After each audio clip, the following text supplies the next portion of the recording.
Yes. Welcome back to another Ab and Hockey Nation live show with the hockey coach, Coach Frenchy, directly for the beautiful country of Thailand on amazing great Tuesday night, January 6, 2026. This is, I believe, the first show in 2026 about the Montreal Canadiens. Since Christmas, we did all the game, live stream, night after night, game after game, the World Junior Championship and the NHL Montreal Canadiens. So tonight we have an opportunity to talk about your team, le Bleu Blanc Rouge, le Tricolore, les habitants de Montréal ce soir. Et we're going to talk about, of course, the mid-season of the Montreal Canadiens and the media meeting of Ken Hughes today. What he talk about, what he's looking for, and he reviewed a little bit the first half and the preview of what is coming. And tonight we're going to do that for you. And don't forget, tomorrow night we are back for the next game of the Montreal Canadiens, and the game starts at 7 o'clock or 7:30. Calgary, Montreal Canadiens, the Flame are in town. Calgary not looking good. Lost yesterday by the score 5-1 against the Kraken. And we'll see if they can bounce back again. Your team, the Bleu Blanc Rouge. Montreal played 3 games this week. Back-to-back game again. Thursday night again, the champions of the Stanley Cup, the Florida Panthers. Montreal beat the Florida Panthers a couple of days ago at home at the Sunrise. And then Saturday, big game. This is a big game. And of course, every game looks like it's a big game. But Saturday night, they're going to play again the Detroit Red Wings. That said, a show without anybody as a guest or my co-host, it's not possible. And that tonight, we have a special guest. Sorry about that. I prefer to work with my headphone. I don't know why. I feel more comfortable. Anyhow, he is sit at home waiting to talk about the Bleu Blanc Rouge. He is back for the first time, I believe, in 2026. It's not going to be the only night of the year, but he's going to be back many times. I'm talking about Mr. Marco Larrabee is in the house tonight. Yes, sir. Is it too late to say Happy New Year's? Like, I know it's January 6th. I don't know. It's not. Yeah, I think it's okay. It's okay. Like, for a lot of people might be familiar with the Larry David rule, where there's a certain day where it's not socially acceptable to say Happy New Year, but I'll make an exception. Happy New Year, Hockey Nation. Really happy to be back. Really, yeah, it has been a little while, Coach. Lots of things going on. World Juniors, great game, road trip, Olympic teams, like lots of fun stuff. So it should be a pretty jam-packed episode. Yeah, absolutely about that. We're going to do what we have tonight. Luciano is going to join us tonight, and Marco talking about the Montreal and the NHL with us. He's going to be there in the next 15 minutes. But until then, we have a lot of things to talk about, the headlines of Montreal Canadiens. But before that, the 10 game in NHL, and it's a lot of goal, by the way. Buffalo Sabres 3-0 against the Canucks. Colorado lead the Tampa Bay Lightning 2-1. The Flyers with Trevor Zegras 2 goals again is ex-team, the Anaheim Ducks right now. Hurricane 5 and the Dallas Star 1. Not looking good for the white and green over there. 3-0 Islanders against the Devils. 2 goals at Anthony Duclair tonight. The Toronto take the lead 2-0 against the Panthers. Another goal just happening for the Toronto Maple Leafs. The Jet lead 1-0 against the Golden Knights. Then we have other game tonight. We have 3 more Nashville Oilers, Blue Jacket, the Sharks, and the Bruins against the Kraken. So there, again, another night where the standing in the Atlantic could change at some point. And we're going to review all the game at the end of the show. But we want to welcome everybody. Thanks again, Mr. Mark Ovizio. Roger is in the house. Welcome back. Pierre W. Tonight they go with Evan Bouchard for a 6X. Well, this is a good one. 6X for Evan Bouchard. That's a good pick right now, Pierre W. And Donald Nurse. Mark Elliott again is in the house. PS is in the house. Welcome back, PS. Billy from Nova Scotia. Welcome back again to Billy. Hopefully everything is better. And then we have Luciano who's going to be with us. And the next couple, Eminem from British Columbia. David Arthur back in the house. Happy New Year, Mr.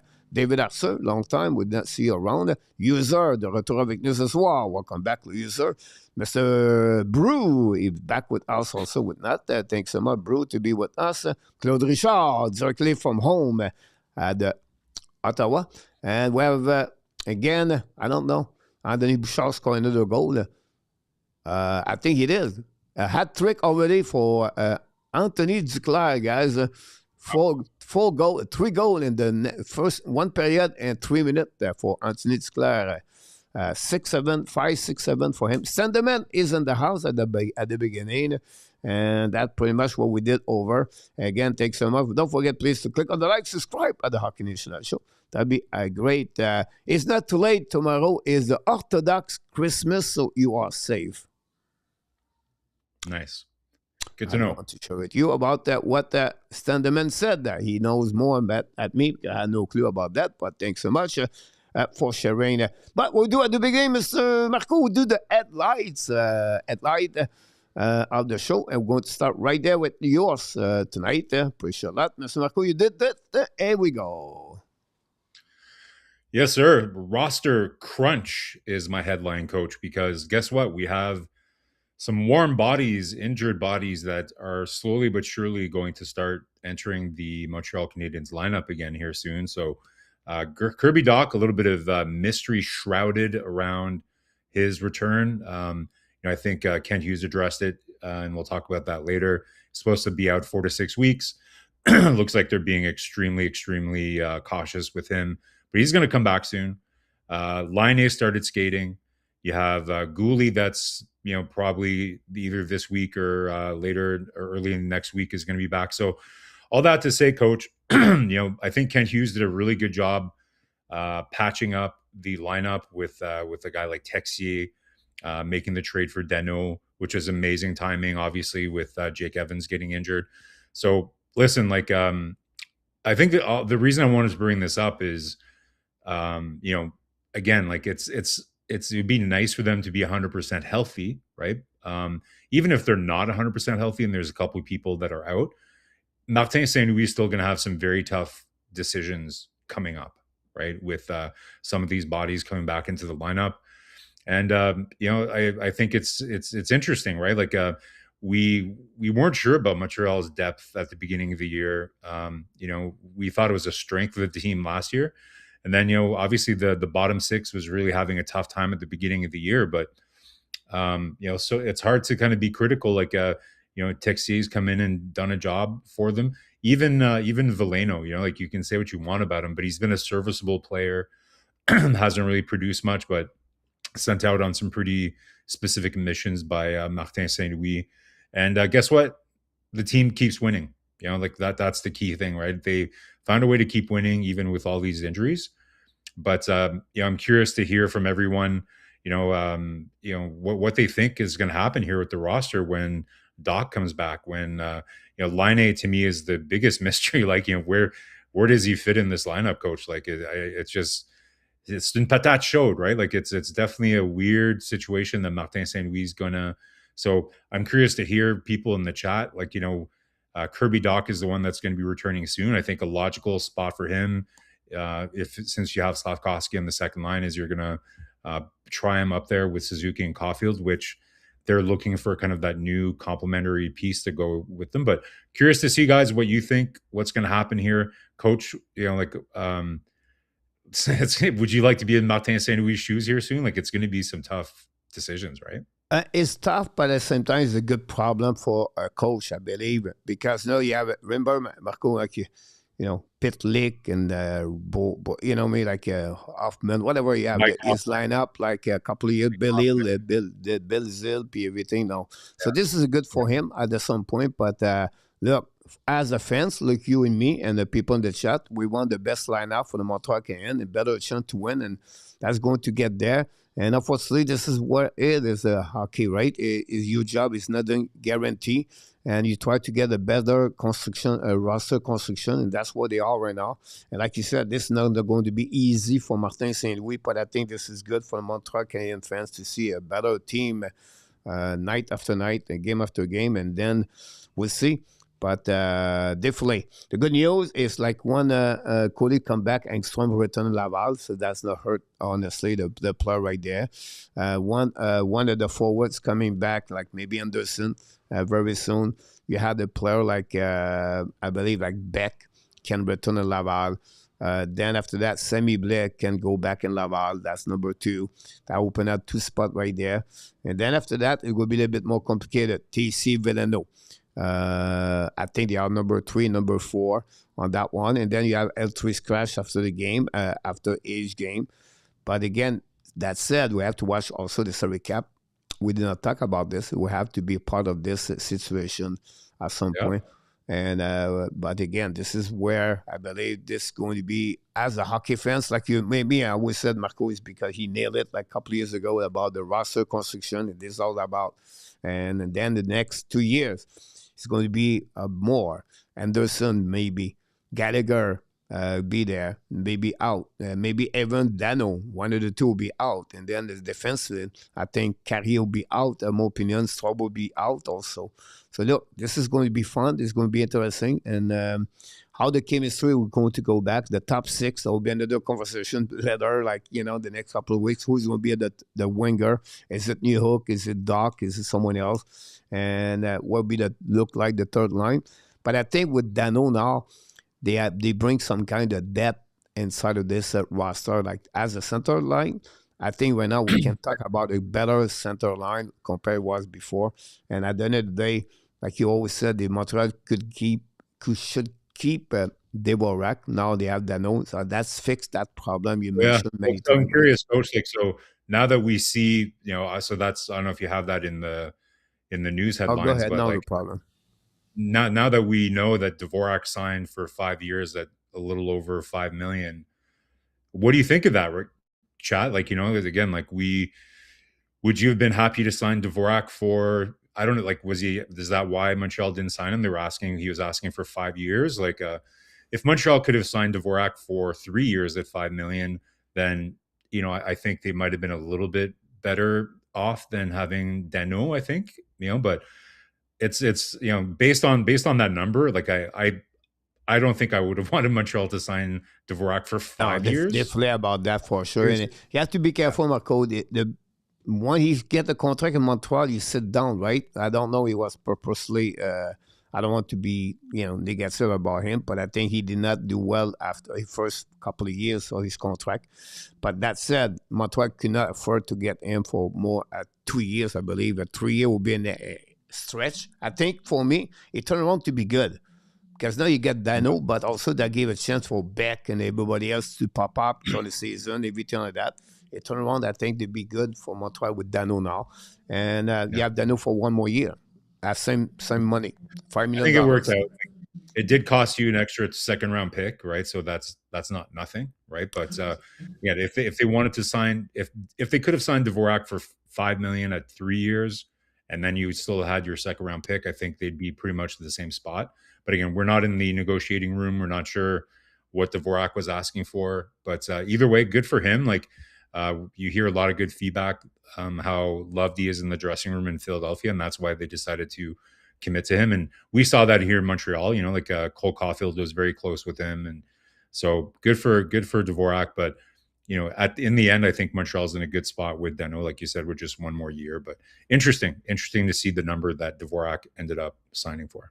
Well said about this. Randy Walkman, welcome back. We have also a Ron, welcome moderator. XP The Rock is in the house. Welcome back, Rock. And then let's see what other people pop up, I believe. I apologize. GF knocked the door. Thanks so much, GF, to be with us tonight. And David Arthur is back again. So thanks, everybody. Don't forget, please, to click on the like. If you don't mind, that'd be good. See Randy here. That's great to see that. Toronto 3-0.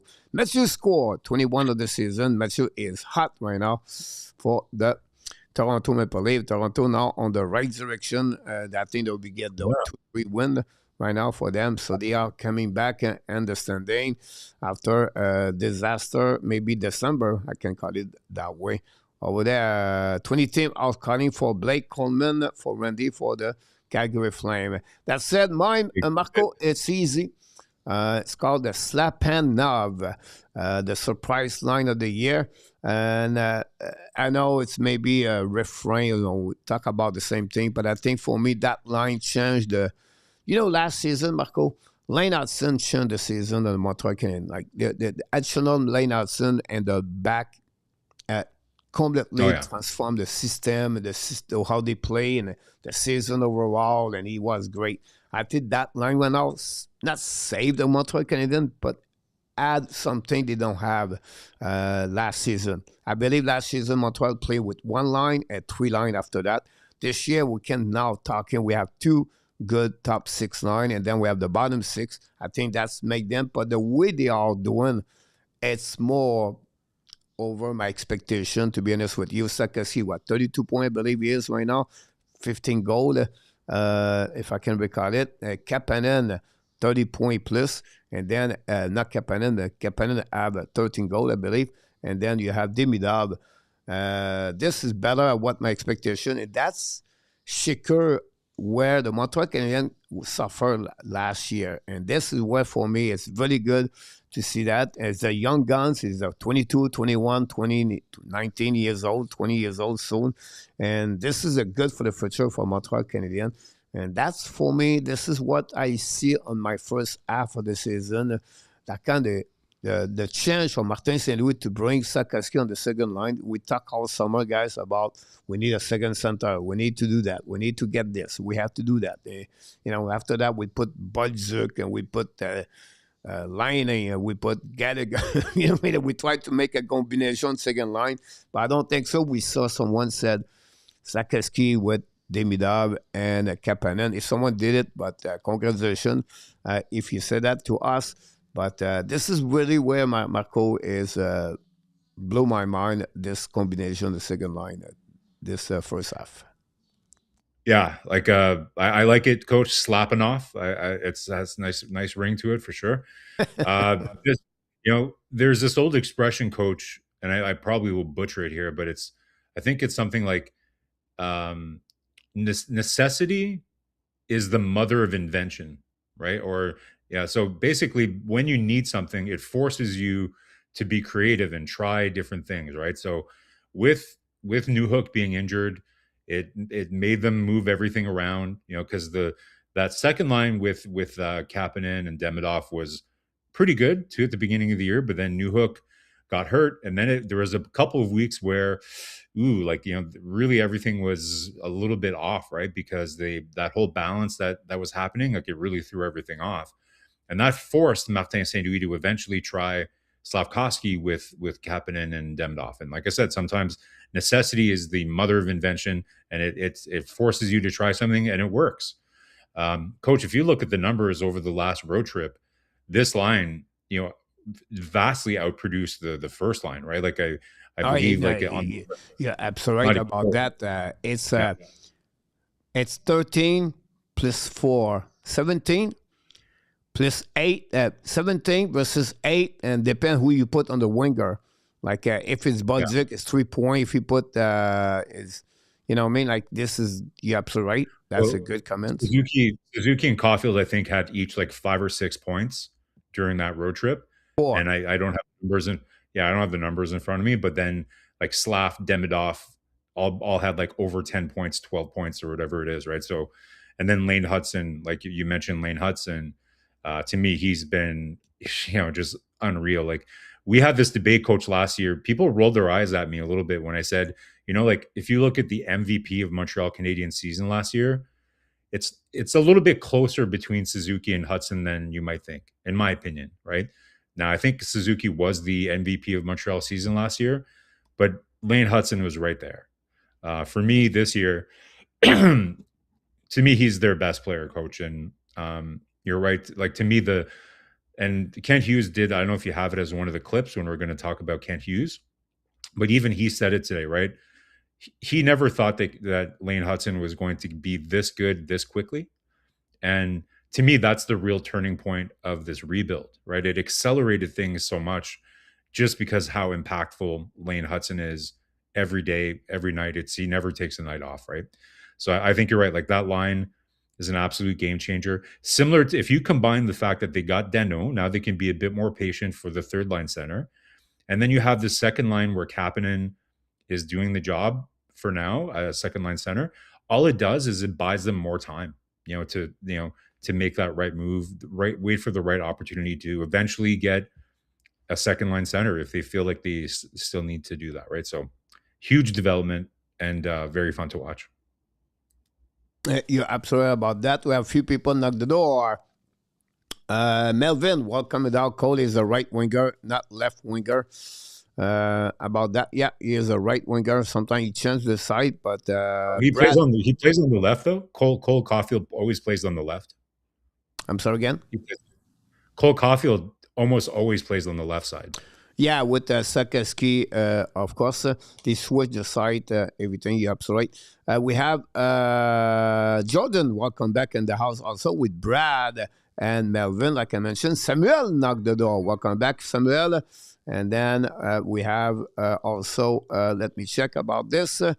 Billy, like I mentioned to you, Roger Delaney de retour avec nous ce soir. Roger Delaney, welcome, Roger. Thanks to be with us. Larry N knocked the door. RDP, I don't know. He believe it's Christmas every day right now with the Buffalo Sabres. Late again by Totten. Maurice Robillard, welcome back, Maurice. Thanks for talking to the show. If we forget you guys, we apologize, but don't forget, please, to click on the like. If you don't mind, that'd be great. We appreciate a lot. Marco going to bring his back home from York and Toronto, willing to talking about everything around the NHL. Mr. Luciano Graziano is in the house tonight. Hey, guys. Happy New Year. What's up, Lucky? Yeah, Happy New Year, man. Not much. Thank you, too. Awesome. Weather in Toronto is what? Oh, it's not good right now. Freezing rain. Oh, yeah? Oh, it's bad. It's bad. Ah, that's not good news. Is it something happened, the same thing at Hawkesbury? Well, it's Ontario, coach. Like, you wouldn't understand. Like, I wouldn't be able to let my chickens and dogs outside. I'll put it that way. Like, you can. No. Yeah. NHL news for everybody. Lucianus come here at the right time, talk about NHL. Of course, we're going to pop up him. I disappear him because I was not sure he would be ready. At the same time, here we go. In the middle of the show, right there. NHL news. And I'm going to talk about this because I think this has been this conversation since the beginning, day one, for many teams. And this time, the challenge is going to be for the New York Rangers. Chesterkin on ER. Possible the end of the season for him. Adam Fox on the long-term injury reserve. So I'm going to start with Marco. What this could impact the New York Rangers? Jeez, well, coach, like it's like any other team, right? Like, you lose your all-star player, like, he's a franchise player for them, Shesterkin. Like, pretty much the entire roster and strategy for the New York Rangers is built around Shesterkin. They don't score a lot of goals. It's really, really built around him. So if you don't have Shesterkin, not that you had really huge odds to make the playoffs to begin with, based on kind of how they started, but pretty much any semblance of a shot to make the playoffs to me would be completely gone. And then if you add Adam Fox, and by the way, coach, one thing to mention is, Adam Fox being left off the U.S. Olympic team. Is there some friction internally within? You guys remember what happened with Martin Saint-Louis when Steve Yzerman left him off the Olympic team when he was in Tampa, and Martin Saint-Louis ended up asking for a trade, right? Like, it can really be a divisive thing in a locker room and in a hockey team. So, guys, it seems like it's never ending. Like, the Vancouver Canucks and the New York Rangers, like it's just a very unstable, weird thing. Two teams that were very promising and seem to just be collapsing before our very eyes. So, terrible news if that's the case. Shesterkin is very much their franchise player. It's going to lead to all kinds of questions. Panarin is on a expiring contract, so what do you do with him? Like, it's Lafreniere. What's going to happen with him? Like, I think we all know who he is now. at some point you stop thinking that he's going to be something else and you just accept what he is, right? So lots of questions, Lucky. Like, what's your take on this, man? Like, if you're a Chris Drury and you see that Shesterkin is out, Adam Fox is out long term, how do you pivot from that, man?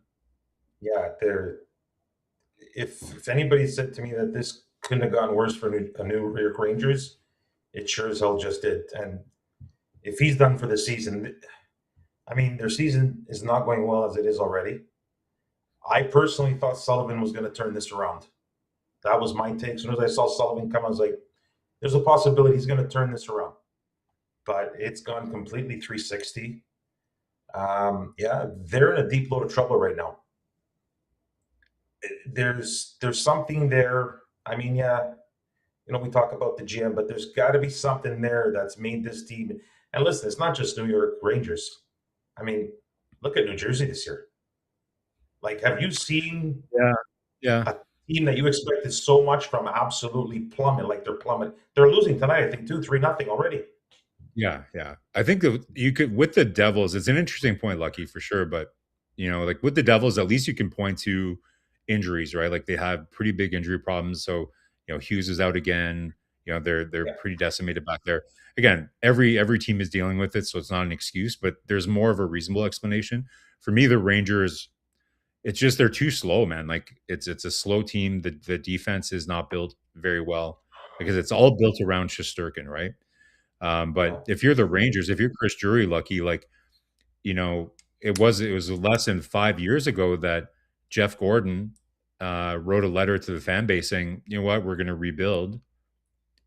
Do you think he can do that? Like, Jeff Gordon was run out of town, which is great for Montreal Canadiens, right? They were able to hire him, but it's a very, very awkward position for the Rangers. Like, you can't really rebuild. Like, I guess you're going to have to retool a little bit with Panarin leaving, and it's a tough one. I'll ask you a question in return now.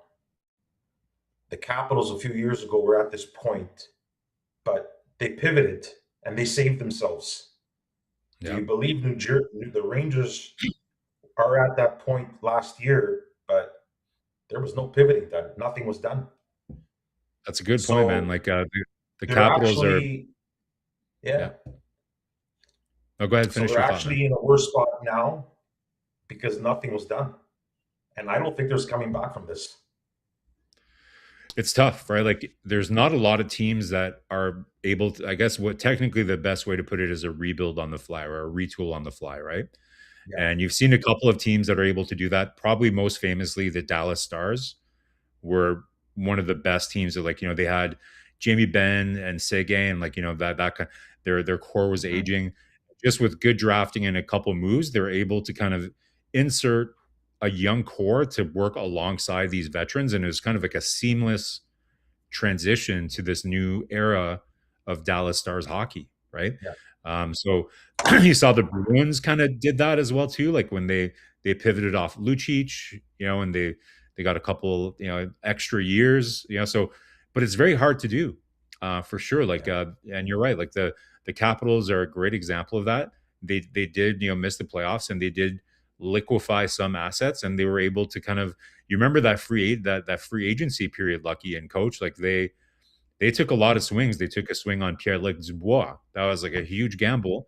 They got Darcy Kemper, another huge, I know they traded Darcy Kemper, but then they went and changed up their goaltending, right? So they took some swings. And sometimes, like, look at Barry Trotz. It can go totally the other way. It's kind of like it's like a chemistry experiment, right? Sometimes you have the two beakers and you put the compounds together and it explodes in your face. And sometimes it works. So for each team that it works, there's 3 teams that it doesn't work. So it'd be tough for the Rangers. That is our score, 5-2 now against the Hurricane. That's good. Atlanta take the lead 5-0 against the Devils. And for Flyers lead 4-1 against the Ducks. 2-2 Lightning, Avalanche, 3-0 Sabre. The only thing I would say to add, you guys, you did a very good job. You just said, would be interesting what they're going to do with Panarin now for his UFA. So I think you both, I agree with you, this is the end of the season for them. I don't think so they can come back and to make the playoff, and then they're going to go on the sailor. And the first one for me is really just akin. I'm sorry, Panarin. Talking about the Colorado Avalanche on this one, two important injury today, the captain and Jonathan Toews. Jonathan Toews, it's also hurt anyway, but Toews from the Devon Toews for the Colorado Avalanche. Week to week, it's not like day to day. So this is a two major key player for the Colorado Avalanche. Whatsoever they can lose the next 20 games, they will still make the playoff. I believe maybe they lose all the games the rest of the season. They're going to make the playoff. But Luciano, do you think this is going to affect the team? Maybe a short term, middle term for them? No, absolutely not.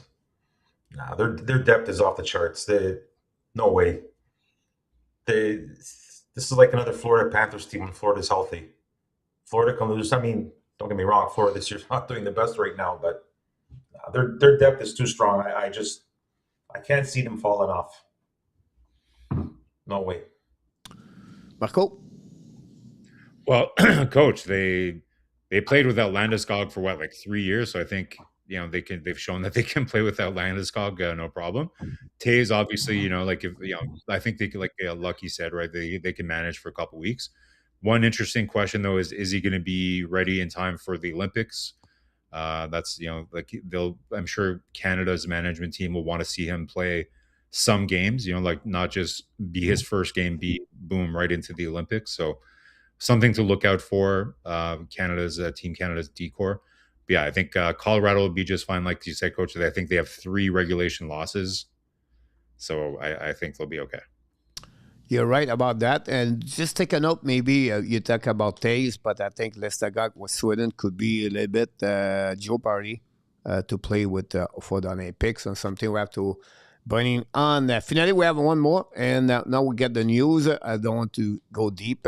Armia and Kopitar are day-to-day. Leave the game yesterday with the Kings. Kings beat the Wild, by the way, yesterday. So it was a very good, important, big game for that. Any questions, guys, from the chat?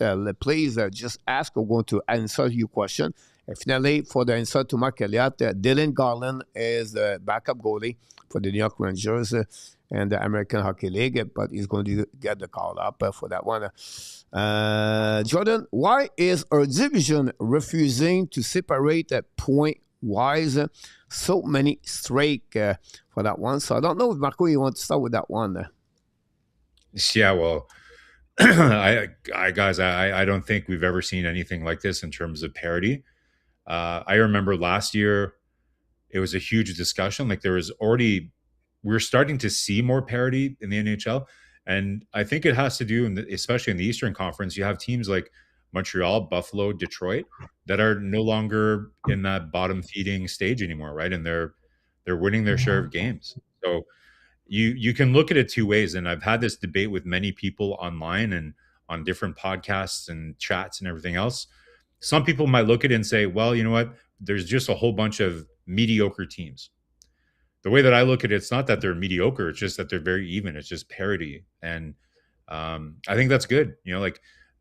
Ultimately, you have teams like, you look at teams like Toronto and Tampa and Florida that were dominating the Atlantic Division. It's because they were taking so many points off, teams like Ottawa, Buffalo, Montreal, Detroit.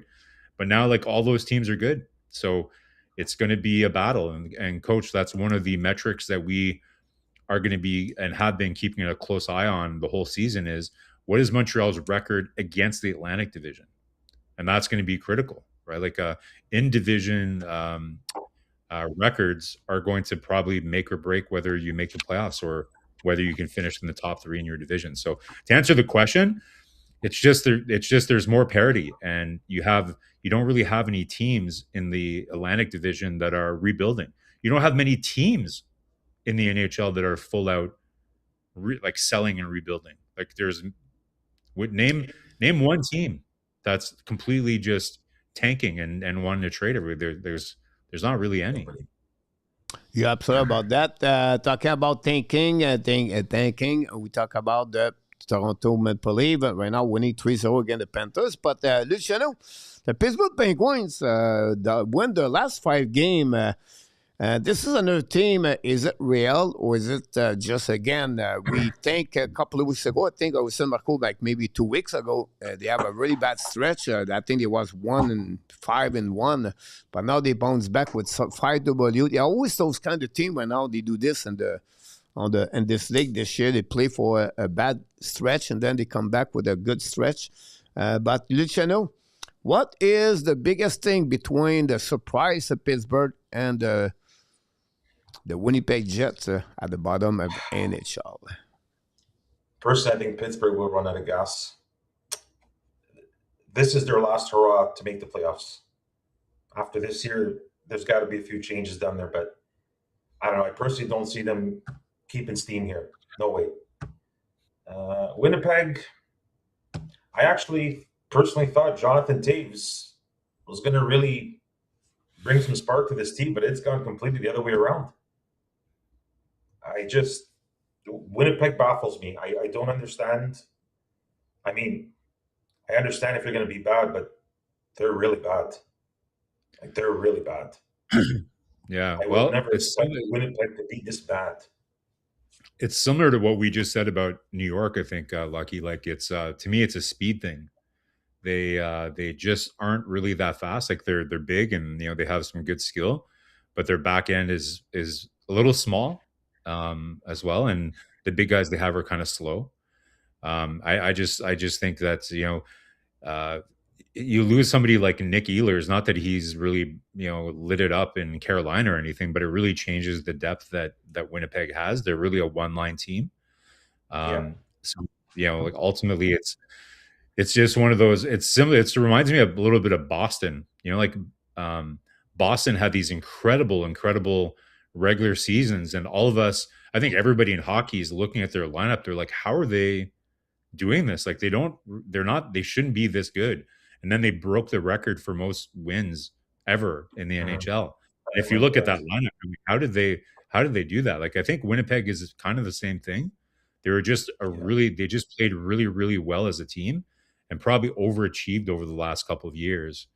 But if you look at the team, it's not a mystery, coach. Like, look at the roster, and it's not very deep and it's not very fast. So it's not a shock. When you really look at the players they have, it explains itself, I think. And flip side, Hellebuck injury, and he does not do very well. Does very well since he came back from the injury. So Winnipeg will be, maybe sometime. Washington happened like 2 years ago. They select Ren Leonard. Yeah.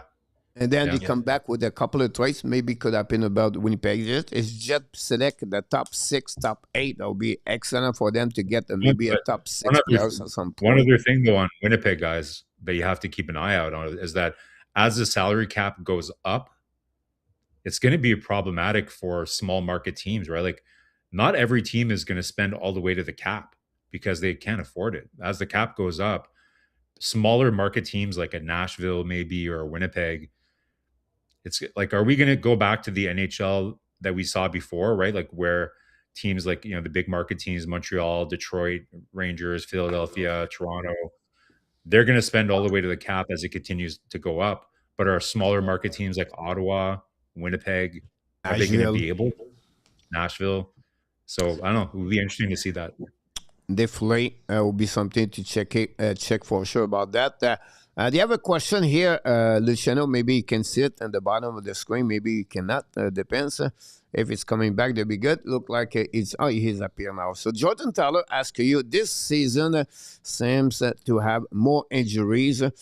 First, is this because of the Olympics been forced into this year with, of course, the schedule, back-to-back game is crazy about that. And second, you talk about the ménage à trois at Montreal. I try to get it the next question. Second, does this help a 3 goalies problem, trade value higher for healthy goalies? So, Luciano, if you can answer that one, why we have more injury this year? Well, I made a comment last week. I think it was Boxing Day. There was no games on Boxing Day. Now, people might say, well, yeah, they're trying to enjoy their Christmas break. I get that does it really kill the NHL to schedule some games on Boxing Day to alleviate pressure on some of the schedule? Like, I look at Montreal's schedule next week. That's insane. I personally think the scheduling has a lot to do with the injuries and, the game's getting faster. Let's be honest. I don't think it has anything to do. Sorry, I just want to go back and read his question again. Olympics being forced. I don't know about that. So I personally think it's scheduling, and the game's just changing. It's getting faster. And if you're not fit, you're not prepared, you're going to get hurt. And then there's a lot of players who are playing some heavy minutes because of injury situations. Bingo. Like one thing. So you're right. Like, I think for sure the compressed schedule doesn't help. It is kind of like something that they decided in the when they were negotiating that contract that pretty much the league turns off, during the holidays. And so, but yeah, it definitely doesn't help with the extra strain, right? But you're right. I think teams similar to, say, the Carolina Hurricanes and how Montreal wants to play, where they roll 4 lines, like these top heavy teams that rely, like Winnipeg, right? Like they rely on that first line. If you're going to play your top line like 23 minutes a game, you're not going to survive in this compressed schedule, right? So you really need a team that is going to roll 4 lines. You're going to utilize all your personnel. That way you can at least keep the energy up during a game. And, Martin St. Louis, one of his favorite comments is the NHL is an 80-20 league. You can't play at 100% of your capacity all the time. So the goal is to play 80% of your energy every game, so that you can maintain competitiveness, but also maintain some energy. And that's very difficult to do if you're top heavy, for sure. So I'll throw a question out at you, Marco. Yep. Do you ever see the NHL going someone like the NBA where they load management for some players? For sure. Like, Lucky, one thing that we've been one of the rare podcasts that talks about this, right? But you're talking about additional strain because of minutes. To me, goaltending is, and that was one of the other questions that we got, is about goaltending, right? To me, goaltending is the position that is the most stressful on the body, right? Not just because of all the additional games, but the way the style that they play, right? This reverse VH technique, it's very, very taxing on the mechanics of the body, right? So to me, there's already a goaltending issue in terms of supply chain in the NHL. So, and right now, look at Montreal. Like, they're one of the rare teams that are currently carrying 3 goalies. One thing that we've talked about here that would make a lot of sense is to expand the roster size to allow NHL teams to carry, to carry a third goalie and not have that penalize their roster. Because that way you could have that third goalie. Because again, like the years of seeing Martin Brodeur playing 70 whatever games a year, that's just not going to happen anymore, right? So, I think ultimately you're right. Like the quickness of the game, the physicality of the game, the strength of the players, the ruthlessness of the schedule, all those things. Certain positions are worse than others, but the NHL needs to be creative and think about, because again, guys, this is a business, right?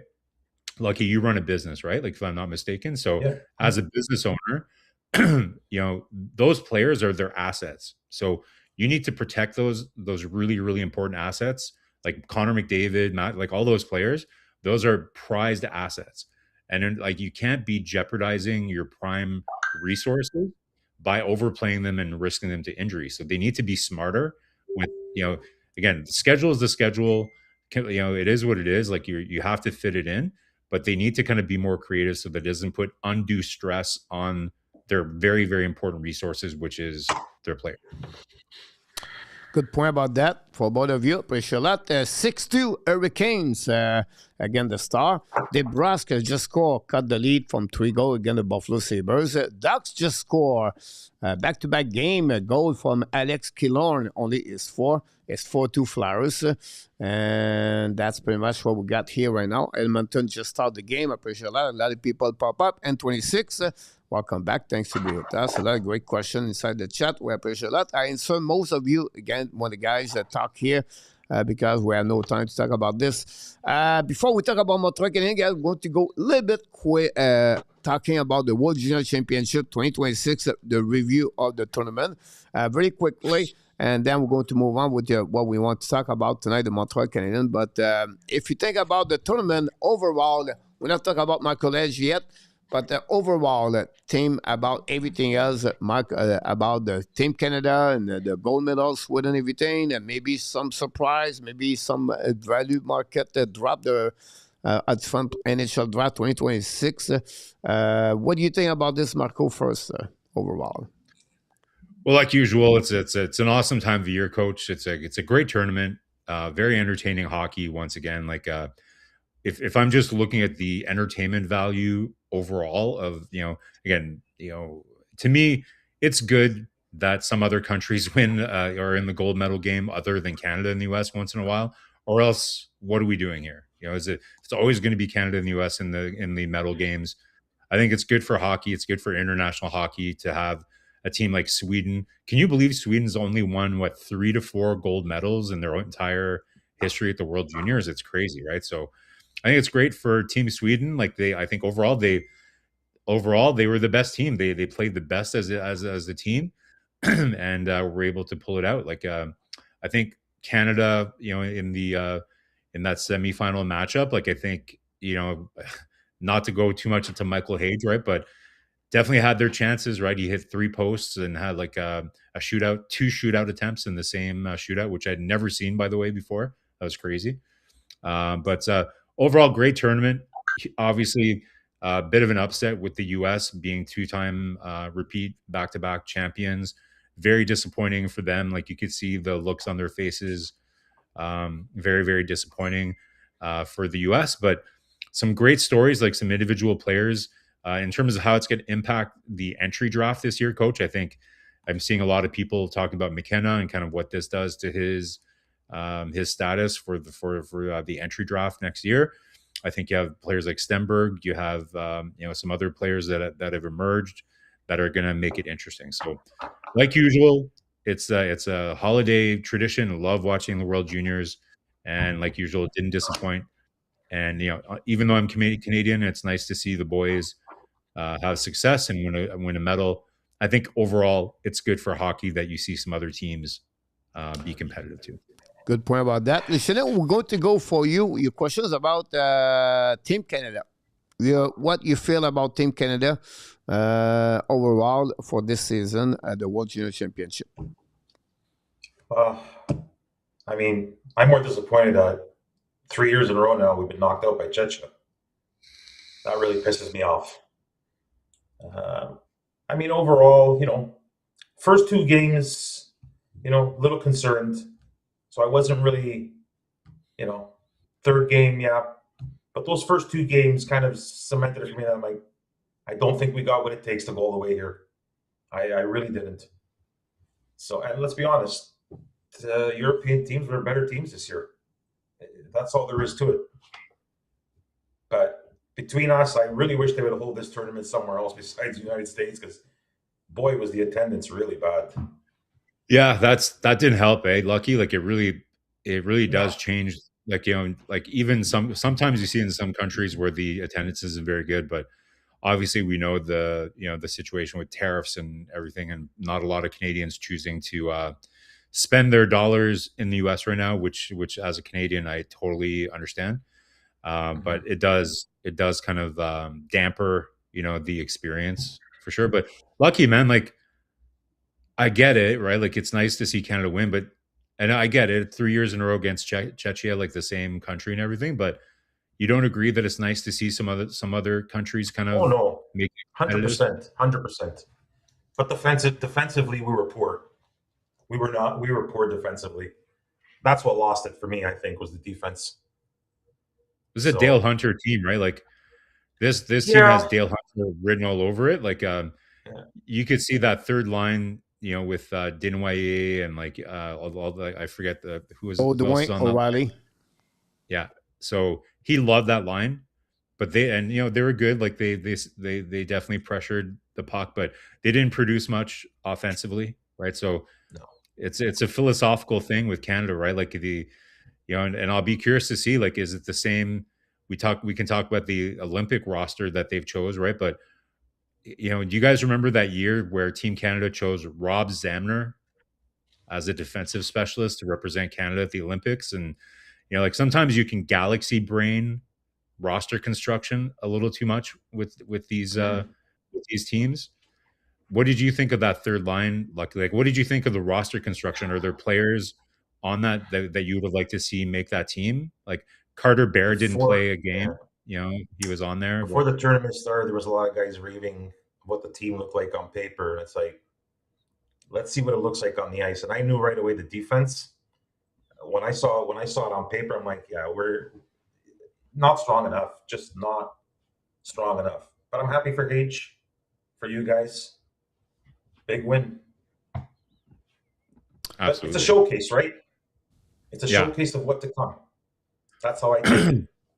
There's no guarantee there's no guarantee that succeeding at the World Juniors is going to make you, like Ryan Poehling also won the MVP of the World Juniors his last year of eligibility, right?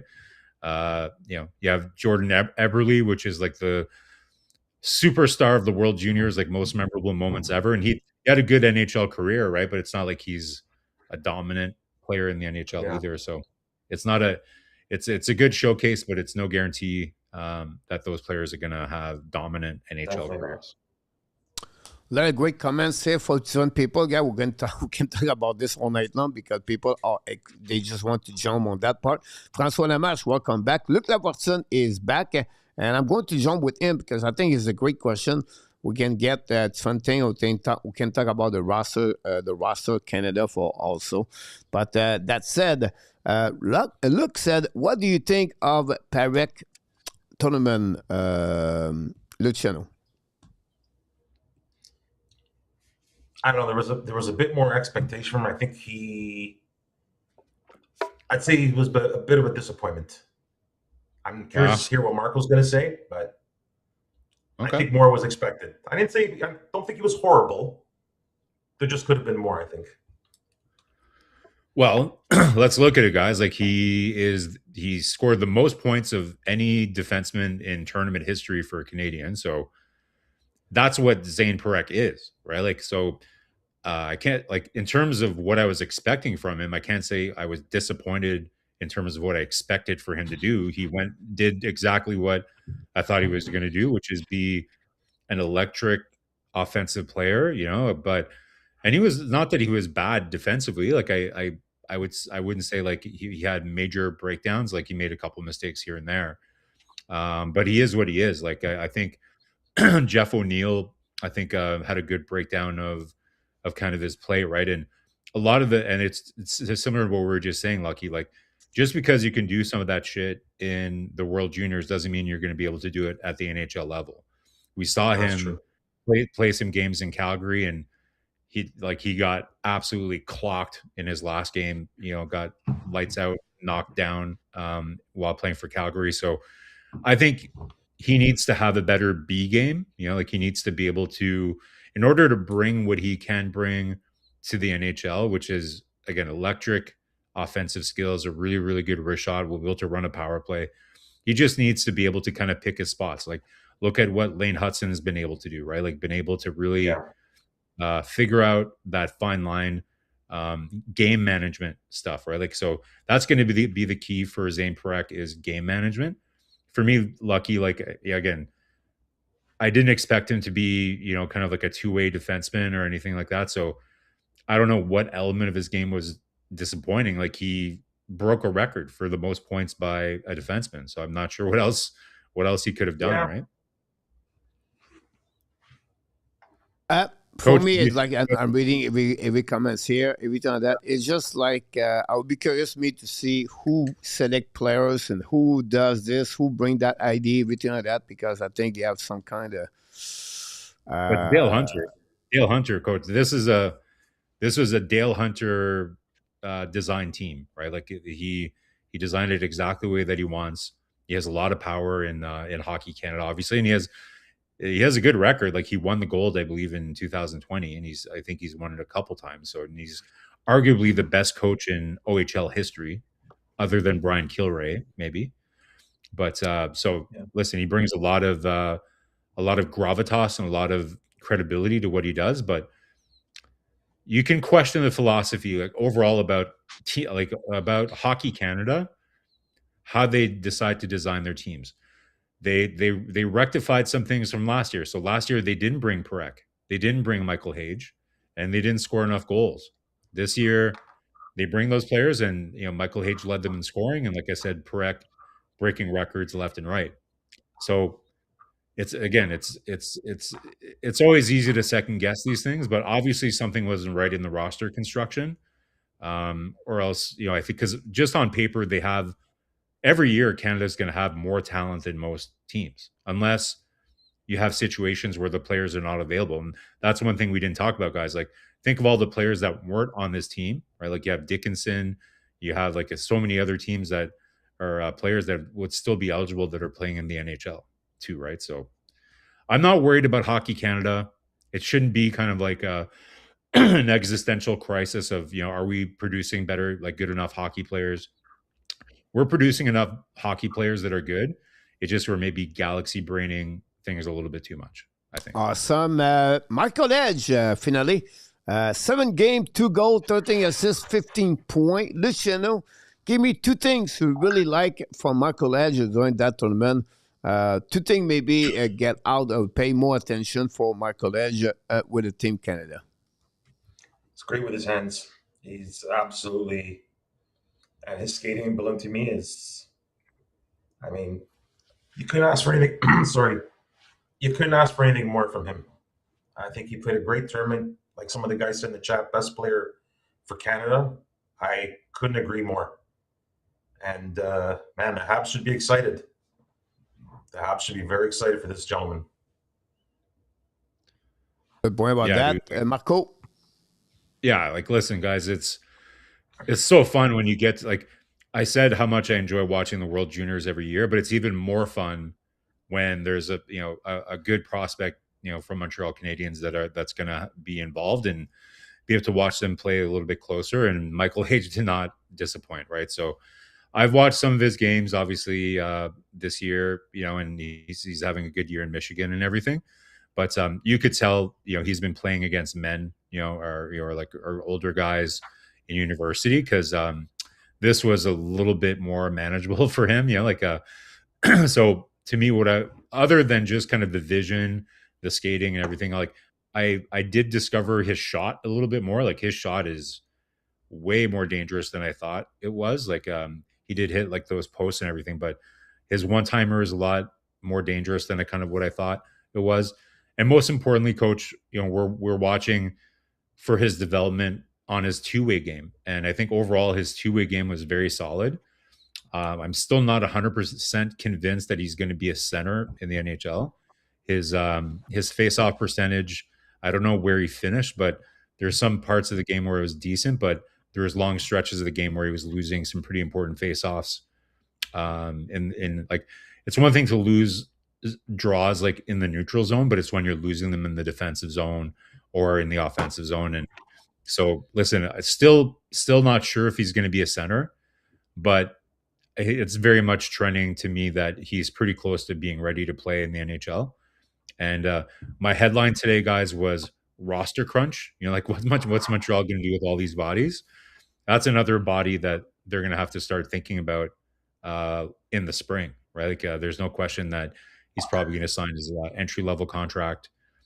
And, we'll have to kind of see where he fits in and whether they just send him straight to Laval or if they're going to make room for him or what's going to happen. But very, very impressive tournament.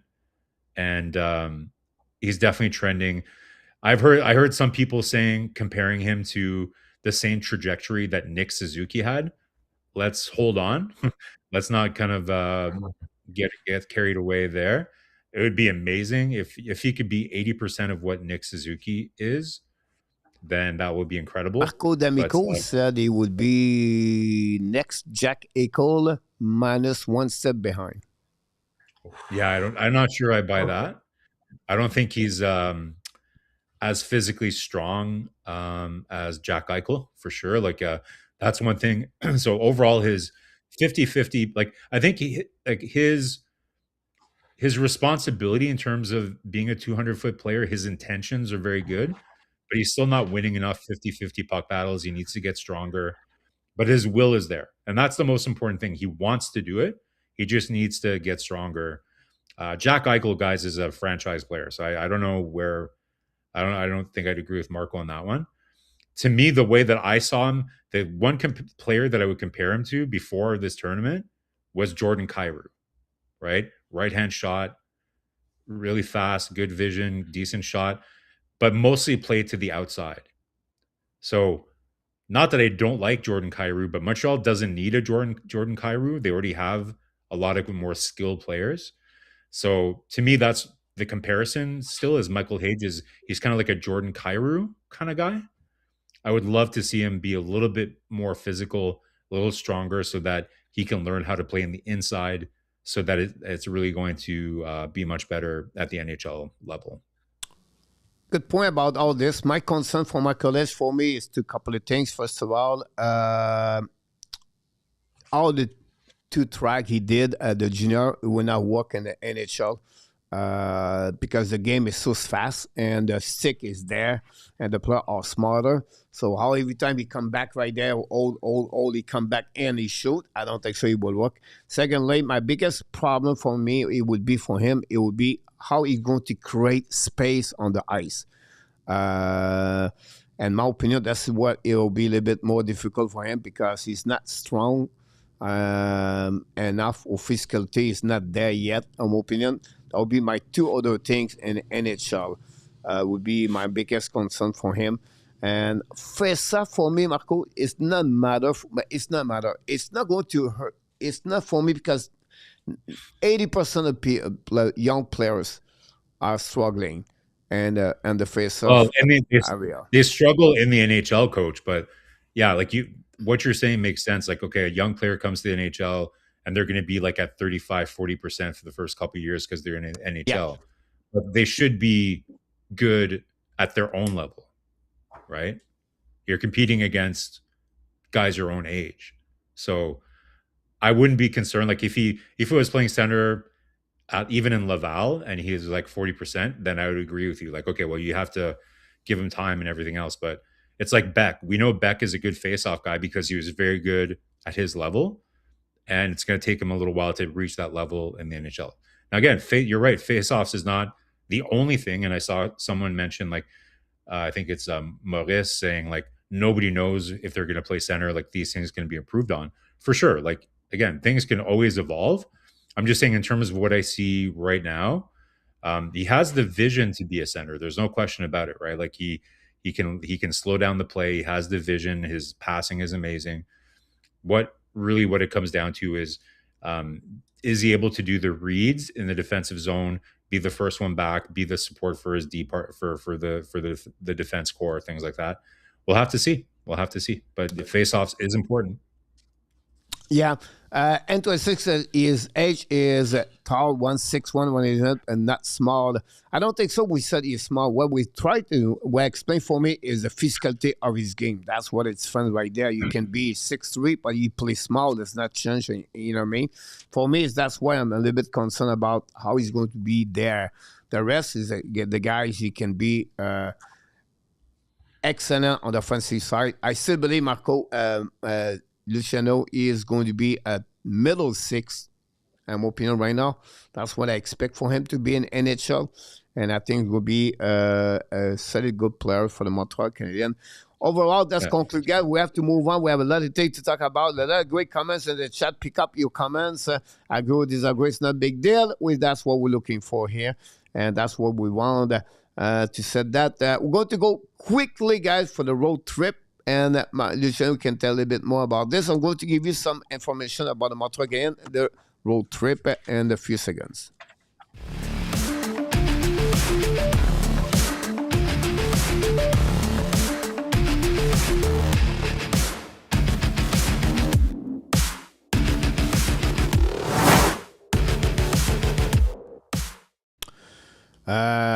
Right now, Edge does not need to do that, coach.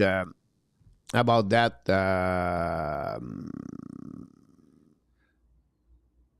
When he's going to do that, if he don't do it right now, it's like you have to go in the middle. You have to win your battle. You have to go there. Right now, it's most use everything by his hands. That's what I'm talking about. And in itself, it will not work. The best way to put it, Coach, so that it's not like what I think I mean when I say get stronger. The word that I like to the term I like to use is he needs to play heavier, right? So you can be strong. Yeah. That's a good word. Yeah, playing heavy means like it's not just like with your body, but when you do a stick check, you're heavy on your stick check, right? Like it's playing heavy and literally weighing 200 pounds is not the same thing. You can be big, but not play heavy. So I think it's his style of play. Again, we're not expecting him to become a grinder, but he needs to be able to play a bit heavier to kind of be effective, for sure. Good point about that. PLW plus strength will remain their strength and their weakness will remain the weakness. You don't change the DNA of the players. Good point about that. I don't agree over there. I don't know if I agree with that, though. I don't agree with that. Like good players, they continue to evolve, right? Like you're not going to have a long NHL career if you don't continue to try to improve, right? Like, so I don't agree. Like elite players are always looking to get better. That's what makes someone like Lane Hutson special, right? They're always trying to get better. A great story that Ken Hughes tells is Brad Marchand. Brad Marchand, like if you look at who he was when he first entered the NHL to where he is now, he refused to just be the same guy and it just continued to improve. So guys, I don't agree with that, man. Like that you can't change a player. Like if a player wants to get better, he absolutely can do that. And that's what separates an average NHL player to a player that's going to have a long NHL career. Road trip at 3-1-1 lead us again. The Tampa Bay on the shootout. Florida win. Carolina win. St. Louis lost 2-0. Dallas win. Mr. Luciano, when you see those games, what pay you a little bit more your attention? What do you get from those 5 games on the road trip overall, team-wise, and of course on the individual players? Well, I mean, look at the teams they beat. I mean, they lost the Tampa shootout. Fine, but you beat Florida, you beat Carolina, you beat Dallas. Unfortunately, St. Louis to me was, a game I thought that they would have won, but you beat 3 strong teams, so you cannot be disappointed with this road trip whatsoever. Players wise, I was excited to see Tessie on that first line, and I tell you, the first night that he jumped on, they were buzzing. You could see the difference in that line right away. Now I know they were quiet there towards the end, but the first 2 games they were together, it really looked good to me. But that's an impressive road trip. And if anybody differs in that, then I don't know what else can make you happy. But that's a really good trip. It's not even the fact of the points. It's who they beat. You beat Dallas. You beat Carolina. You beat Florida. You almost took out Tampa Bay. So it's impressive. Yeah. Very impressive. Like this is, is ultimately could be like a make or break kind of road trip for them every year. Like if you look back to last year, this is exactly the time of year where Montreal turned around their season. They had an incredible holiday road trip there as well. If you're flipping to a coach, and that's the story right there, right? Like you're seeing really kind of what switched things around is that second line, like we were talking about before. Really took things over. Suzuki, Caulfield, again, they had some key production here, but really that second line really was kind of really kind of carrying them during that time. And to me, Lane Hutson absolutely was a total beast in this. Like, don't forget, there's a couple games in there where Matheson wasn't playing. Yeah. So Hudson's on the PK taking extra. So listen, like the power play wasn't really clicking either, for a lot of this road trip, which was one of Montreal's strengths. So I think the biggest game changer here, guys, is goaltending. Like the goaltending kind of solidified, having Fowler come up and really solidify things. Monty comes back with 2 really solid performances. Dobesh, chipped in, to me, out of the three, he probably looked the shakiest out of all three of them. Like and true Dobesh, he's a fighter. We love his combative nature and everything, but definitely a little bit of flip-flopping in that game. But to me, that's the big difference, Coach. Like the goaltending, what was the biggest? We had this debate over the last month. Like, what's going on with Montreal? Is it the goaltending that's really bad, or is it the defense that's really putting them in an awkward position? And we looked at the analytics, and it was clear, like the goals above expected was telling us exactly that the goalies were not making the saves they should be making on average. So to me, that's the biggest change. Like, yes, you see some improved chemistry and production from the second line, which kind of evens things out. But the goaltending, that's really solid performances by Fowler, those two performances by Monty, and then Dobesh kind of chipping in, right? So all the things kind of clicking together at the same time is very, very good news. And you look at their road record, Coach. I don't have it in front of me, but I think they're 14-4 or something like that. Like their road record is one of the best in the league. They're only one game above 500 at home. So this continues the trend of them being an incredible road team. So now let's see if they can maintain that.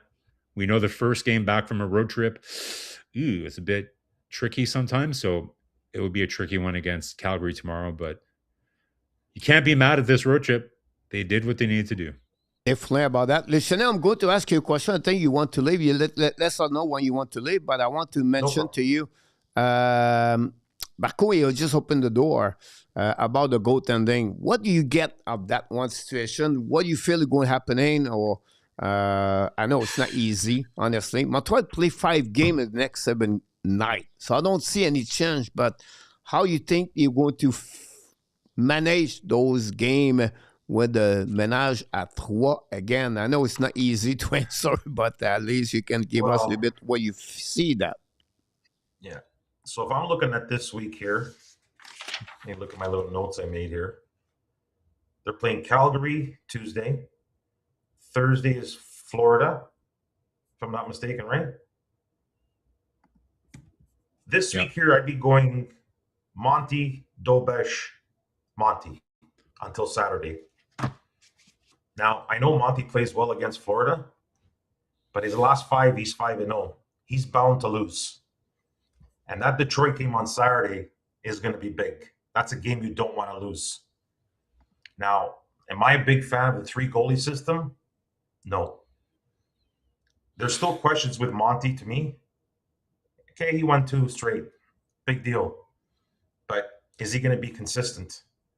Yeah, but look, it's not just that he won them. It's not just that he won them. It's how he looked in them, right? Like, because again, if you don't, and I know you watch the games, right? But if you don't watch the games and you just look at the record, you're like, okay, well, Dobesh won a game and Monty won a game and Fowler won a game. But if you look at them play, didn't how Monty looked increase your confidence in that he's bouncing back versus say how Dobesh looked? Yeah, no. Listen, he looked great. I wouldn't say he didn't, but the defense looked very good too, those 2 games. So he did get some help. I just don't think 2 games is going to tell me, okay, he's out of that rut. That's just my personal opinion. The 3 goalie thing has always scared me. Yeah, like it's unusual, right? Like it's not normal that even though I just said that I think the NHL should change things so that most teams carry 3 goalies, because I think it's too much strain on 2 goalies, and I think you need 3 goalies in today's NHL. But it's unusual. The teams are not used to it. But Ken Hughes addressed it today in the press conference. Like right now, he's not too worried about it, right? Like there's a lot of games, and and I think the biggest concern for most of us about Fowler is that what we saw happen to Caden Primo back in the day is that, especially during the COVID era, he was yo-yoed back and forth, and he would come up, he would be backing up, it wouldn't play for weeks at a time, and when Jake Allen was playing and all that. That's the last thing that you want for Jake Fowler, right? You want him to get his games in. And I understand like it wasn't part of the plan to have him be up with the big club, and he was just supposed to be a number one in Laval. But I think if he's playing once a week, once every 3 games or whatever, in the short time, I have no problem with them keeping him up. But again, it's one of those things, right? Like it's subject to change, right? Like most things, everything is subject to change. But for now, coach, I think they just roll with it with the amount of games that they have. But we'll have to see how things play out. Question for Mark. Why does Martin Saint-Louis insist using Gallagher and Veleno at the end of the game? An important situation, Marco. Well, I think that might change. You know, like I think before Phil Danault arrived on the scene, he didn't really have a choice, right? Like you can't play Suzuki 26 minutes a game. So they go out and get Phil Danault, and whoop, all of a sudden Jake Evans gets injured, right? So I think once they have Jake Evans and Phil Danault, I think you won't see Joe Veleno in the lineup, or if he is in the lineup, he probably won't be somebody that you see in the last minute of a game protecting a lead. So I think, remember I was saying before, necessity is the mother of invention. That's another thing, right? Like it's, you use who you can. Veleno, you know, it took a while for the coaching staff to trust him, but he, again, like say what you want about him, he hasn't been amazing, but he's been serviceable, and he's fulfilled a couple of important missions for Martin Saint-Louis. I'm not a big fan of putting Gallagher out there at the end of a game just because his skating, right, like his overall endurance isn't what he used to be. So if they get caught out there, he's somebody within 30 seconds, because he works so hard when he's out there, guys, that within 30 seconds his tank is empty. So that's not the kind of guy that you want on the ice in the last minute of a game, because often you can get trapped in your zone or something 6-on-5. You need somebody that has a lot of endurance and can skate and get around the ice. So I don't disagree. Those are not the guys that should be out there protecting a lead, but you can't really blame Martin Saint-Louis. He's got to use the guys that he has, and you can't have Suzuki on the ice, you know, for 30 minutes a game. Lucien, you want to add something about that, or all good? No, it's okay. We can go ahead. It's okay. All right. Mark said he was doing the same before Evans got hurt about that situation for Danault, Marco. He said... Yeah, that's what I'm saying. Is that when Evans wasn't there, or when they didn't have Danault and Evans at the same time, right? So once they have Evans and Danault, then I don't think we're going to see Veleno out there anymore, right? Good question for A2. He said that no words about Anderson. Anderson is still on day-to-day because he's not on the ER, so that's maybe the reason why you don't hear anything. It's just a question of time. Could be that, could be a little bit longer. Caden Coley is practicing right now with the full equipment with the Montreal Canadiens. Maybe a question of time. He said that. Florida scored 3-1 for the Toronto Maple Leafs with 8:22.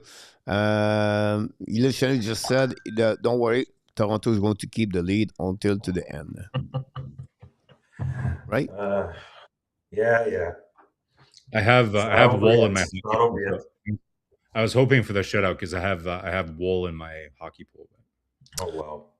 We're going to go, guys, on this one now. We're going to talk about a little bit, compare the season first half last year and this season. You're going to give you some number about that. I want to let people think about also what happening. So we're going to start, guys, with the Montreal Canadiens. First of all, I apologize. I'm going to start right here. If I can get it properly, it would be good. And right here we go. First half last year, Luciano, Montreal had 2 more W, and the New York Islanders guys scored a goal 7-0 against the Devils. The shot of 42-20 for the Devils. Rittich, it looked like a Dominic Hasek at that moment, guys. 7-0 on that one. And that said, Mr. Luciano, I'm going to get there. Number the point, +7. 43-50. Goal +12 on that one. Goal again -3 or less 3 goal on that one. Power play jumping from 21.6 to 23.9. The penalty kill dropped for 81 to 77. And then the shot are +2, and they dropped the number of the shot against 1.6, and the face-off percentage is +4. This is, Luciano, a lot of good number right there on the board for the Montreal Canadiens. And we have to be honest with you. I know last year, until December, they're missing Patrick Laine, and they're missing Kirby Dach, and that's what they got. But this year, we miss also Laine, Dach, Newhook, Evans, Anderson now, and Cooley. This is a team consistently performing without those kind of players for the Montreal Canadiens as a group. This is a lot of great positive right here, Luciano. No, definitely. And, if you watch Ken Hughes' press conference today, somebody asked him, how far ahead are you in the rebuild? He's like, I'm a lot further than I thought we would be. And this proves it right here. This proves it right here. I mean, they're fourth in power play, I believe, in the league. Top 5 in goals, if I'm not mistaken, this year. Yeah, I think their power play is like 6th right now, yeah. As a drop. I know they're 5th for goals. Yeah, they're in the top 5 for goals for sure, yeah. Right? I mean, is there a number here that I'll ask Coach, is there a number that concerns you? I don't see any really concerning numbers here. Oh, I see. If we're comparing year over year. I'm seeing some concerns for sure. Are you agree, Luciano? Apologize, Marco, I'm going to ask you after that. But Luciano, are you agree the PK is really because the situation of the goaltending performance between the pipe? No. I'm going to put that on the defense. On the defense? I have to. Yeah. Sorry, I just saw that number now. I'm putting that on the defense. Good point about that. Yeah. Good point about that, for sure. Mr. Pete Martin knocked the door. Welcome about everything. PK missed Savard, Mark Elliott, shot blocking of Joan Armia. That's a lot of bad. It's not like a little bit what Luciano said about this also. About that. Again, look like Fortune, you're wrong. Just kidding, buddy. About that. Marco, when you see those numbers, I think we reflect a lot at the beginning of the season within our tab and yourself about what you have to decrease and increase, and you remember like those kind of number we did at the beginning, at the end, what we're looking for. But we have to be satisfied with, because at the end of the day, Marco, it's a +15, the goal differential. If you think about what they have last year, what they have this season, goal for versus goal against, does it make sense? Yeah, like I think overall you have to be satisfied.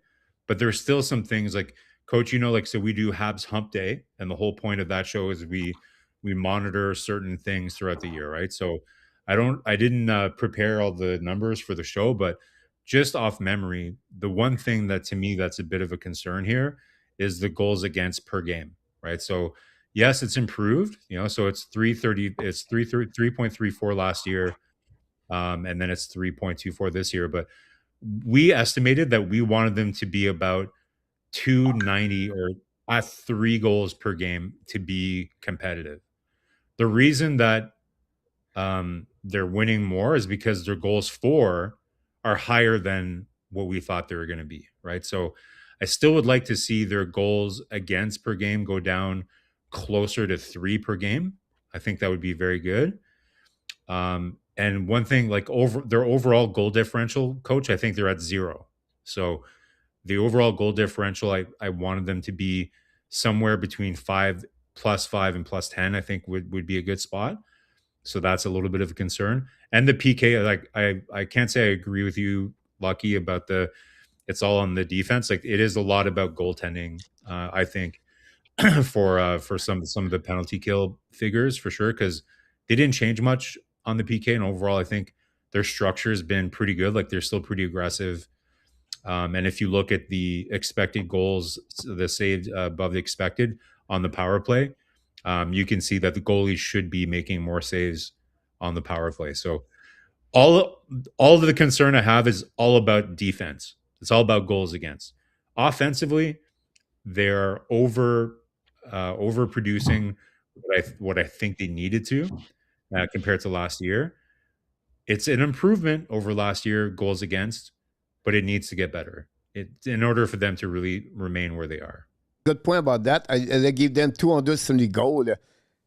If you go mid-spy by 2, I would say my plus 15 I'm giving to you, Marco, is about the goal differential from last year, goal 4, right? They increased the plus 12 and minus 3 after that. So that's where it's coming from. But you guys, you're all right about this. We have a couple of people knocked it off. Pete Martin is in the house. Welcome back, Pete. Colby is in the house. And Mr. Legend is in the house also. Thanks so much. Le Colorado last 4-2 tonight. One more stat I want to get about this guy is this one. The goal for a goal again, Luciano. Last season, the first period, it was minus 11 for the differential and minus 6 on the third period, a plus 1 second period, and plus 2 on the overtime. This year, guys, plus 4 first period. Very great improvement there, but we dropped minus 12 on the second period, and also we improved the third period over time. And if I said to Luciano about that situation, what do you think is the problem right now for the second period for the Montreal Canadiens? Honestly, it's baffling because, I mean, last year was the first periods. This year it's the second periods. Are they running out of gas? I'm still putting it on the defense. Yeah, the goaltending, you know, we've had there's been shaky goaltending, no doubt about it. But I think many people have seen that chaos at the back end sometimes. And everybody keeps talking about the man-to-man system. If it works, if it doesn't, should they switch back to zone? Like, I don't know. It's tough to say what's causing that second period collapse. Marco? Second period, like coach, we were on this like for the last couple of years. It's the long change, right? So we know that it's the long change. So what that means is if you're not careful, you're going to get stuck out there and get pinned into your zone more often, right? So to me, what it is puck management. It's a puck management thing. Kent Hughes talked about this today, right? Is about getting more mature as a team. Martin Saint-Louis talks about this all the time. Kent Hughes gave this great example just a couple games ago where Slav was playing this incredible game. Montreal's up by a goal, and for whatever reason, he decides to do like a drop pass at the offensive blue line, and it caused a turnover, and they ended up getting trapped in their zone. And he said it. He's like, you could see on Slav's face right away. He knew right away it was the wrong thing to do, right? To me, that's what happens in the second period, guys. It's bad puck management. Deciding, like, instead of trying to just dump it in if you don't have a play, trying to make a play at the offensive blue line and then turning it over, or failing, like you have an opportunity to get the puck out in your own zone and you fuck around and you're not able to get the puck out, things like that, right? So it's, to me, it's game management, puck management is what happened. And then again, you're stuck out there, right? In the second period, teams are going to be all over you. Like if you make a mistake and you don't clear the zone when you're able to, the attacking team can immediately change and put fresh players while you're stuck in your zone. So to me, that's what it is. It's just experience, guys. The players being a little bit more mature, understanding the key points in the game where, okay, guys, we're in the second period. I'm 30 seconds into my shift.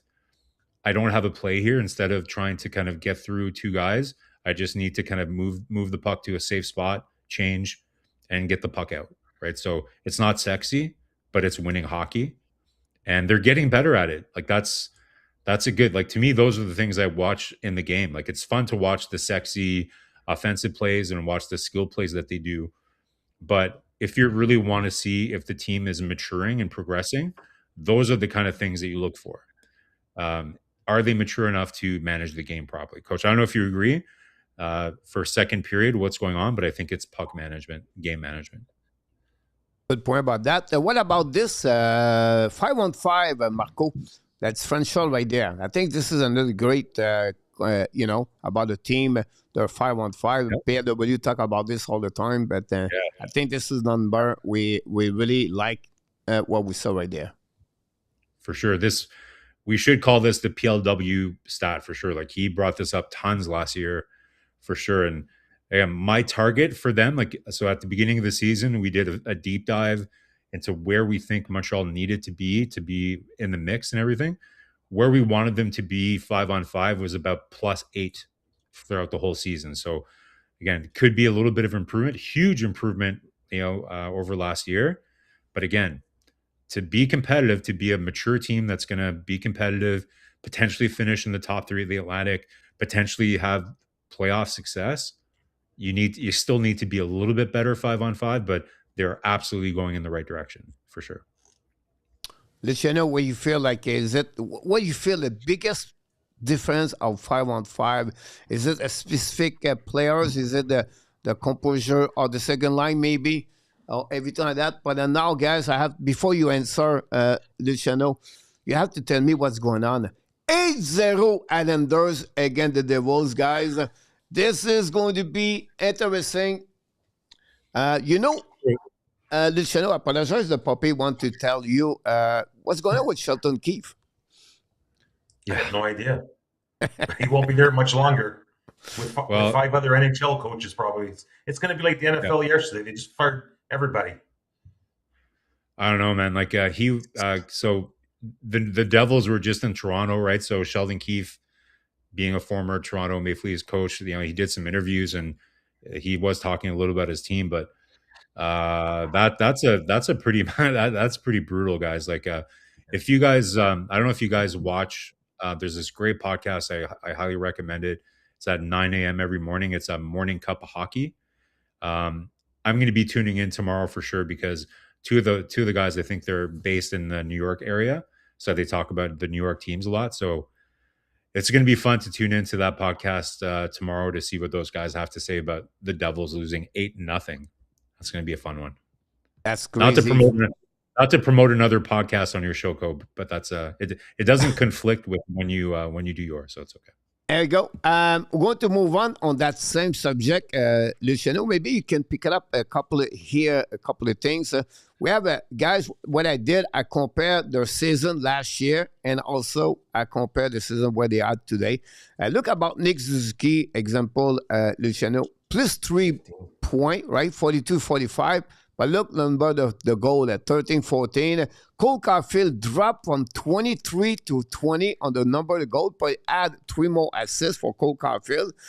Lane Hutson had 9 points on his record, plus 3 goals. This is something I really I like about this. Unfortunately, for even the first year, but 35 points and 41 game for Dimitrov. The biggest one for Hutson. The biggest one for Hutson, though, plus 11 instead of minus 7. That's huge. That's a good thing about this for sure. If you see this number, Luciano, maybe tell us 1 or 2 things what those numbers telling you right now. I'm just looking at Lane Hutson. That's just incredible. From year to year, this kid's impressive. Good point about that for Lane Hutson. Honestly, his second year, we think it was going to be a little bit difficult on the second year, but this is great. When you think about this, A2 just said plus 18. This is a lot of great number we show guys tonight. I think it's fun to watching that. Marco, one thing here, or maybe more. Yeah, like I said, plus, like to me, it's the plus minus for each of those guys, right? So Suzuki from plus 3 to plus 15, Caulfield minus 2 to plus 10, and then Hutson. We can talk about Demidov. It's not really year over year, but do you know where Slaf is year over year? Like, where's Slaf trending year over year? Do you know? He's got to be up there. He's probably similar in points, but he's for sure has more goals. Like I think he only got to 15 goals. He only got to 15 goals like in like February last year. So he's way ahead in terms of goal projection, but I don't know where he's at in terms of points. I think he's probably similar, but it's not just points with Slaf, right? It's the way that he's playing. It doesn't necessarily just show on the scorecard.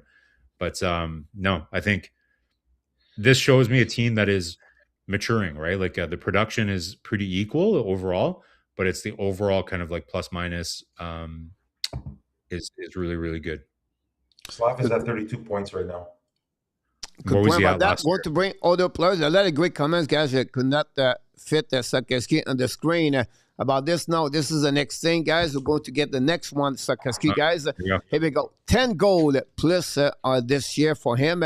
30 points to 23. Dobson, 27. He wasn't with Montreal, so I didn't want to come, for me, it's too much to go everywhere. But Kapanen, guys, 21 points versus 2 last year. He played 12 games at the beginning. And Mike Madison dropped a 2 point. And then Zachary Bodzuk, guys, 17 points from Montreal. So when you see those numbers, Marco, give us what you have. Well, I think we just talked about Slaf, right? So again, -10 to +6. Really, really good.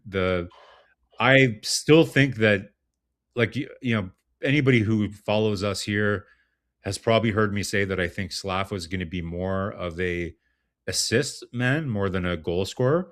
But I have to admit, like, his shot is really starting to improve. So I still think he's more of a playmaker, but his shot has really come around, and it's more his positioning, and it's the quickness of his release. I think, like, we always saw that he had a good shot coach, but it's we've said it here a bunch of times, right? It's just a split second hesitation on his release that we're seeing less of now, and he's really getting the puck away much faster. So this is a great trend. Like, we want to continue to see Slaf improve. Like, 50 points first of his 2 seasons.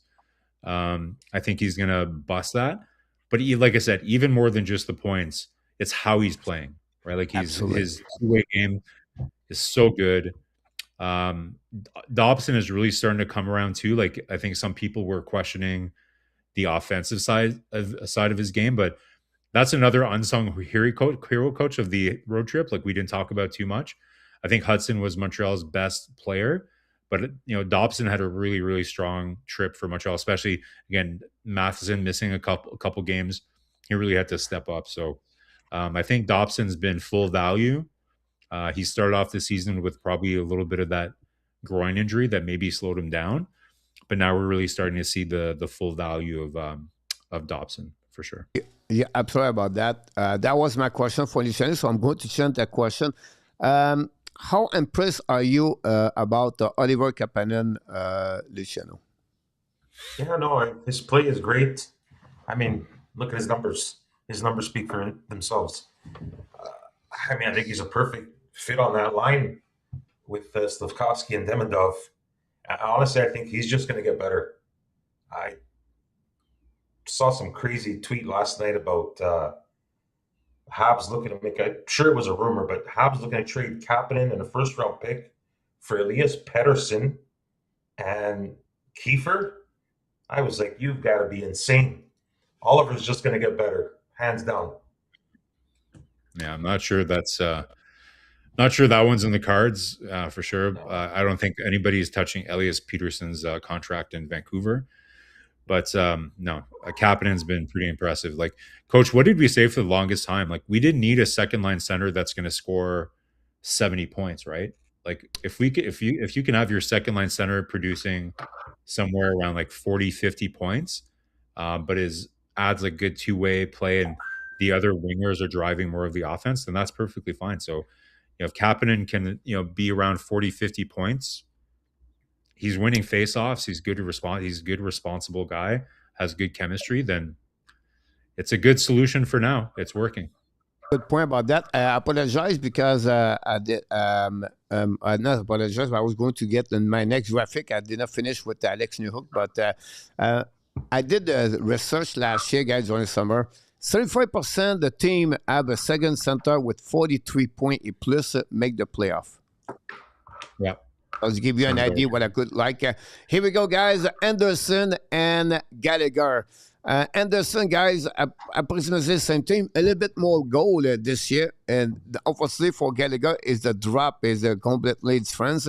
Is honestly -8 goal for him. Anderson at -8. I did not put Jake Evans and Alex Newhook. Everybody they have injuries, but I tried to pick up the more regular players about this. When you see those numbers, Marco, very quickly, what you feel about Gallagher and Anderson? Yeah, like, it kind of matches the eye test. Like, Anderson, I think, had a really, really slow start, to be honest. But I think in the last couple of weeks, not just his production, but his overall intensity, kind of what we saw him play with last year, really started to come to the surface. So, Anderson trending in the same way. But you can see Brendan Gallagher had a really nice little start with Bud Zick on that line with Doc, and then they just really hit a wall. A lot of unlucky, like I think St. Louis kind of thought that reuniting him with Anderson and Gallagher and Evans was going to work. They're going to reproduce that Dvorak line they had last year, but it just didn't work out. So we talked about roster crunch. It's going to be interesting to see what they do with Gallagher once all these bodies come back.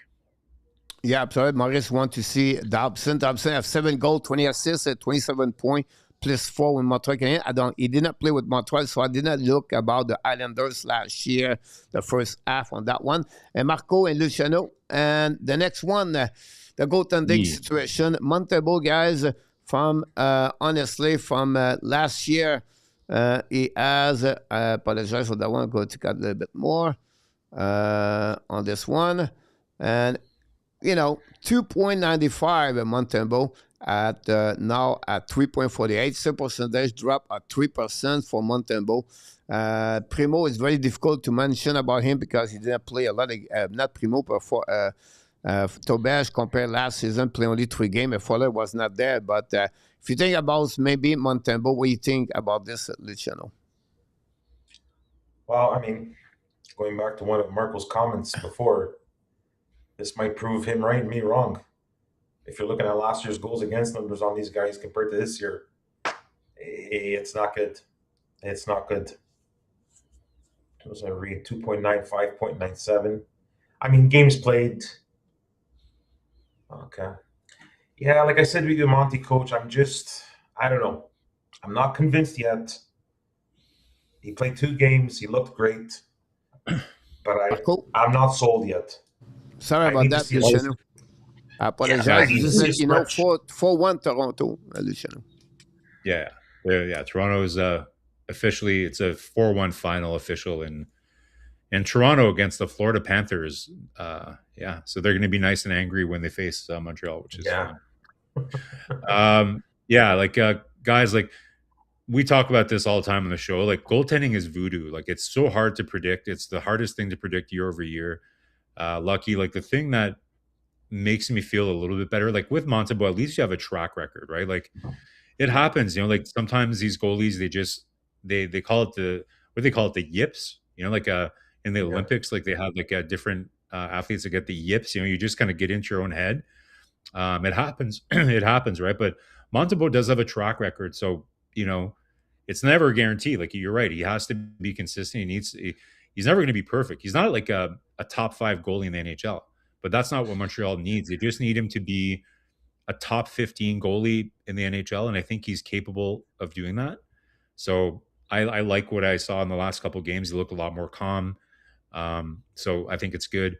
Dobesh, it's crazy the run that he had, coach, when he first came. Like he had those three games to start and 959 save percentage. Like, so hard to compare to that, right? But listen, Dobesh, people might think I'm being really critical of him. Like he was a really important part of the team. Like when Monty was struggling, he did come in and fill a need for Montreal, and he did kind of help Montreal win some games.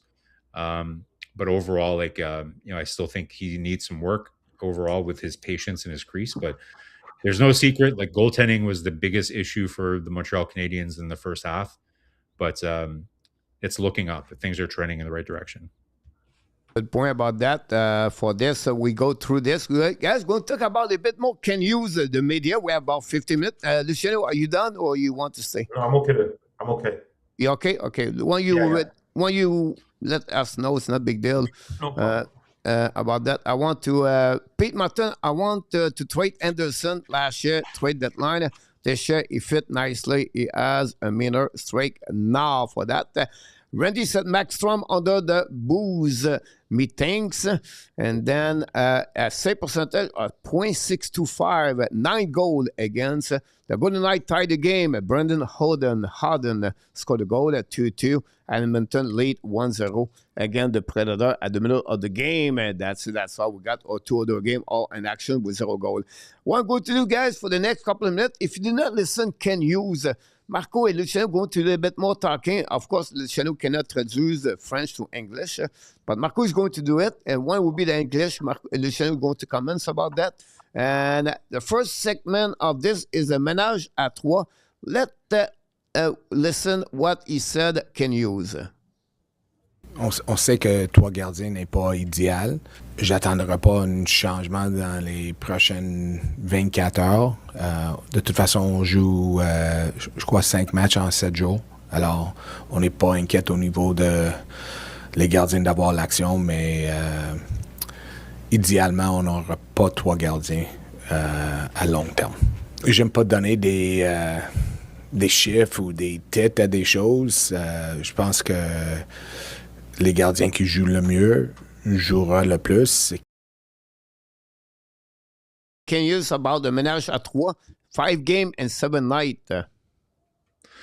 Yeah, some interesting things there, Coach, if you read between the lines. So we already kind of covered a little bit. So he talked about how right now it's not ideal. You know, it's not something they envision that they want to do long term. But with the amount of games that they're playing, it's not something they really look to as a huge problem over the next, couple days or whatever. But what, to me, the most interesting thing that stood out about that is kind of a little bit, because you could say there's kind of a pivot, right? Because Sam Montembeault was Montreal's number one goalie. And in the past, like even Martin Saint-Louis said that, yeah, like he's our number one goalie. But now you hear Kent Hughes saying, well, like, listen, like I don't like putting labels on things. Like whoever plays well is going to play. And so I think, that sometimes, you don't have to read too deep into that, right? Like to me, that sounds like they're going to play all three and they're going to kind of go with whoever's hot. So if the trend continues, we'll have to see. Like if Fowler continues to play really well and Dobesh still continues to look a little bit shaky and a little bit floppy out there, what are they going to do? Like they're not going to, again, like we talked about the roster crunch, like when players come back, you're not going to be able to have that third roster spot taken up by a goalie. So they're going to have to make a move. So to me, that's the most interesting part, is a little bit of a organizational philosophical change when it comes to goaltending, which is we don't like labels. And we're just going to play. We're just going to see what happens. Or we're going to say who plays well. So I think that's an interesting takeaway, Coach. Good point about that. Thank you so much. We're going to go with the next one, the roster for Ken Hughes. Here we go. That in the short term, we're constructing the perfect team to compete with the Colorado Avalanche. And I don't think we have all the information, right? We have some guys on, somebody brought up the second line's been great, trying to figure out the right match for Cole and Susie. Is it internal? Is it Kirby? Is it Newhook when he comes back? I don't have that answer. Maybe it's Slaf and he's doing the same with them and somebody else is fitting in. That's more Marty's in terms of using what we have in-house. But the more information we gather between now and then, probably the better position we are to say, like, could another top 6 player help? Could we use a little more physicality, a little more playoff experience? All of those things, I think, are considerations. It was Luciano. Can you talk about the roster, talk about the top 6, talk about different things? He has this still, evaluation of the players. What do you feel about his comments about the team? So I listened to the whole thing in English today, and I'll get to this part and some other parts that I heard. 2 things I got out of this is that he believes in the talent that's coming. And he believes, and I guess I would say 75% of the players that are here today on this team will be here in the future. The one thing that I took out of one of his comments there, I don't know if you heard it, Coach and Marco, he got to a point where he said, he started talking about culture. And then he goes, but sometimes we have to be careful that individualism doesn't sneak in to the team. I'm wondering if that was directed towards somebody, or I don't think so. Was he trying to make a statement to his team? It just seemed a little.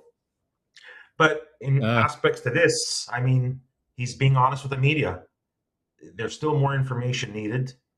I mean, if you think about it, he hasn't backed himself into a corner. He's backed into a corner right now. When all these guys come back, what are you going to do? And you'd be interested to know that there was a call to on Instagram Live, whatever, and I would say 90% of the votes were to sit Gallagher when everyone is healthy, believe it or not. Now, is he going to make that choice? So roster, St. I Louis, get right? what he's talking about.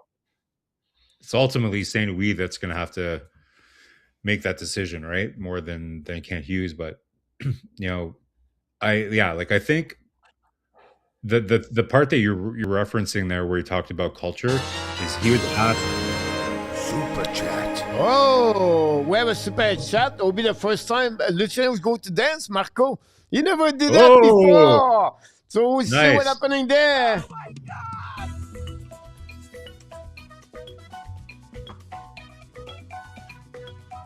Thank you, Mark.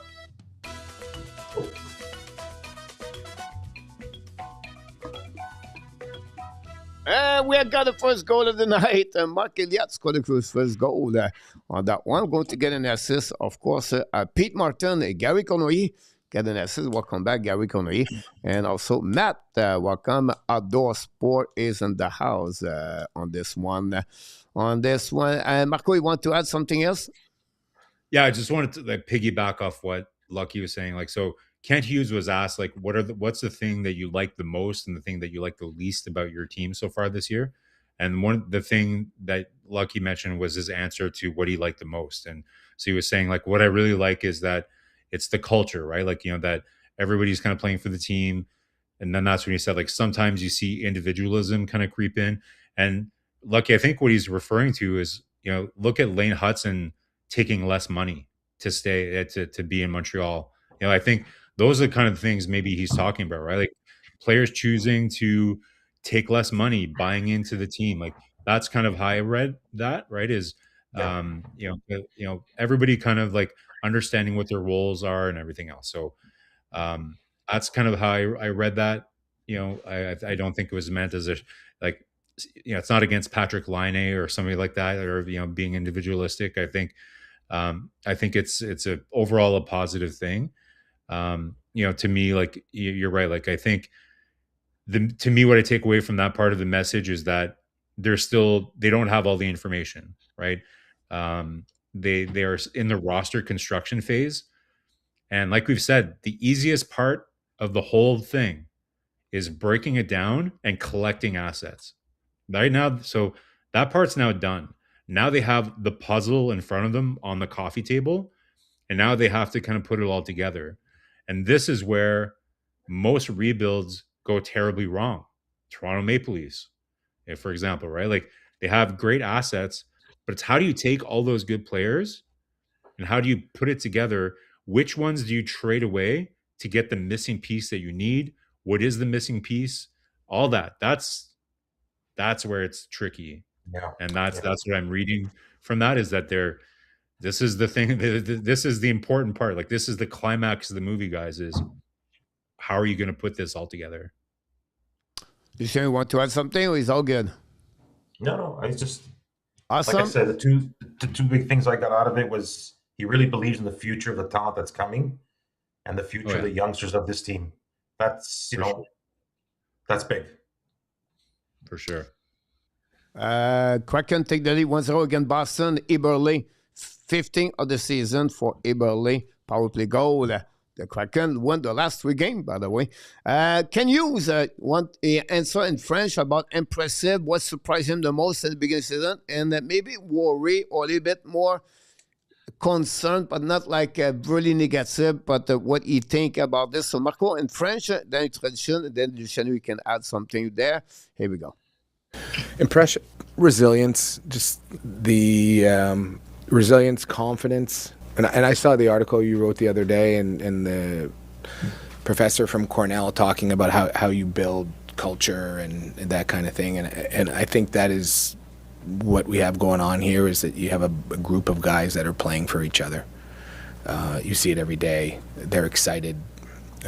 In the world of professional sports, we're in a team sport, but there always is the risk of individualism coming in, because it's a career, and the success of one may cost you ice time and ultimately your ability to earn over your career. So there's a delicate balance, I find, in pro team sports, and right now that's probably the most impressive thing I see from our group. What concerns me the most? Figuring out how to put it all together, but it's more from kind of a management perspective, right? We get excited to see young talent coming in, but ultimately we have to build a hockey team. And it's not so much a concern as it is okay, how are we going to do this? It's not like you have to try to make a transition like that, but you can tell us what you feel about his comments. They have a lot of great comments. This is a great comments from him. I can translate into Mandarin or something if you want me to get fancy, but I think most people understood. But I think we just talked about, like, I think Lucky and I talked about we kind of jumped the gun and covered a lot of what he just talked about, right? So kind of what we said, like he's very impressed about how the team is playing for each other. I think that's, again, a subtle message about a player like Lane Hutson taking less money to help the team be competitive and stuff like that.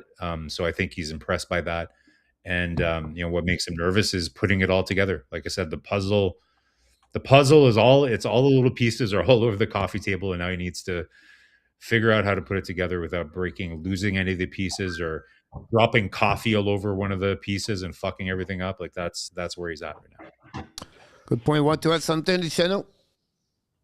Yeah, I mean, same thing Marco said. I mean, like I said, he's going to have some tough decisions to make between him and Marty. And I mean, they're tough. Like, how do you sit a guy like Galley who's given you his heart to this team for so long? But it's business. You got to put the best product on the ice. Not only that, right? Like here's an even tougher one, Luciano. Like you said before, like, that maybe like, the players that they have now are going to stay. What if I pushed you on that and said, what if there's one or two of the players that Montreal currently, that fans love, that they end up trading because they feel that they need a different kind of piece in order to put the puzzle together? That's another really big part of the decision, right? Like you can't make mistakes. Like I'm not saying this is going to happen, right? But let's say, I'm not saying they should do this. They decide to trade Cole Caulfield, okay? Because they feel they need something else, right?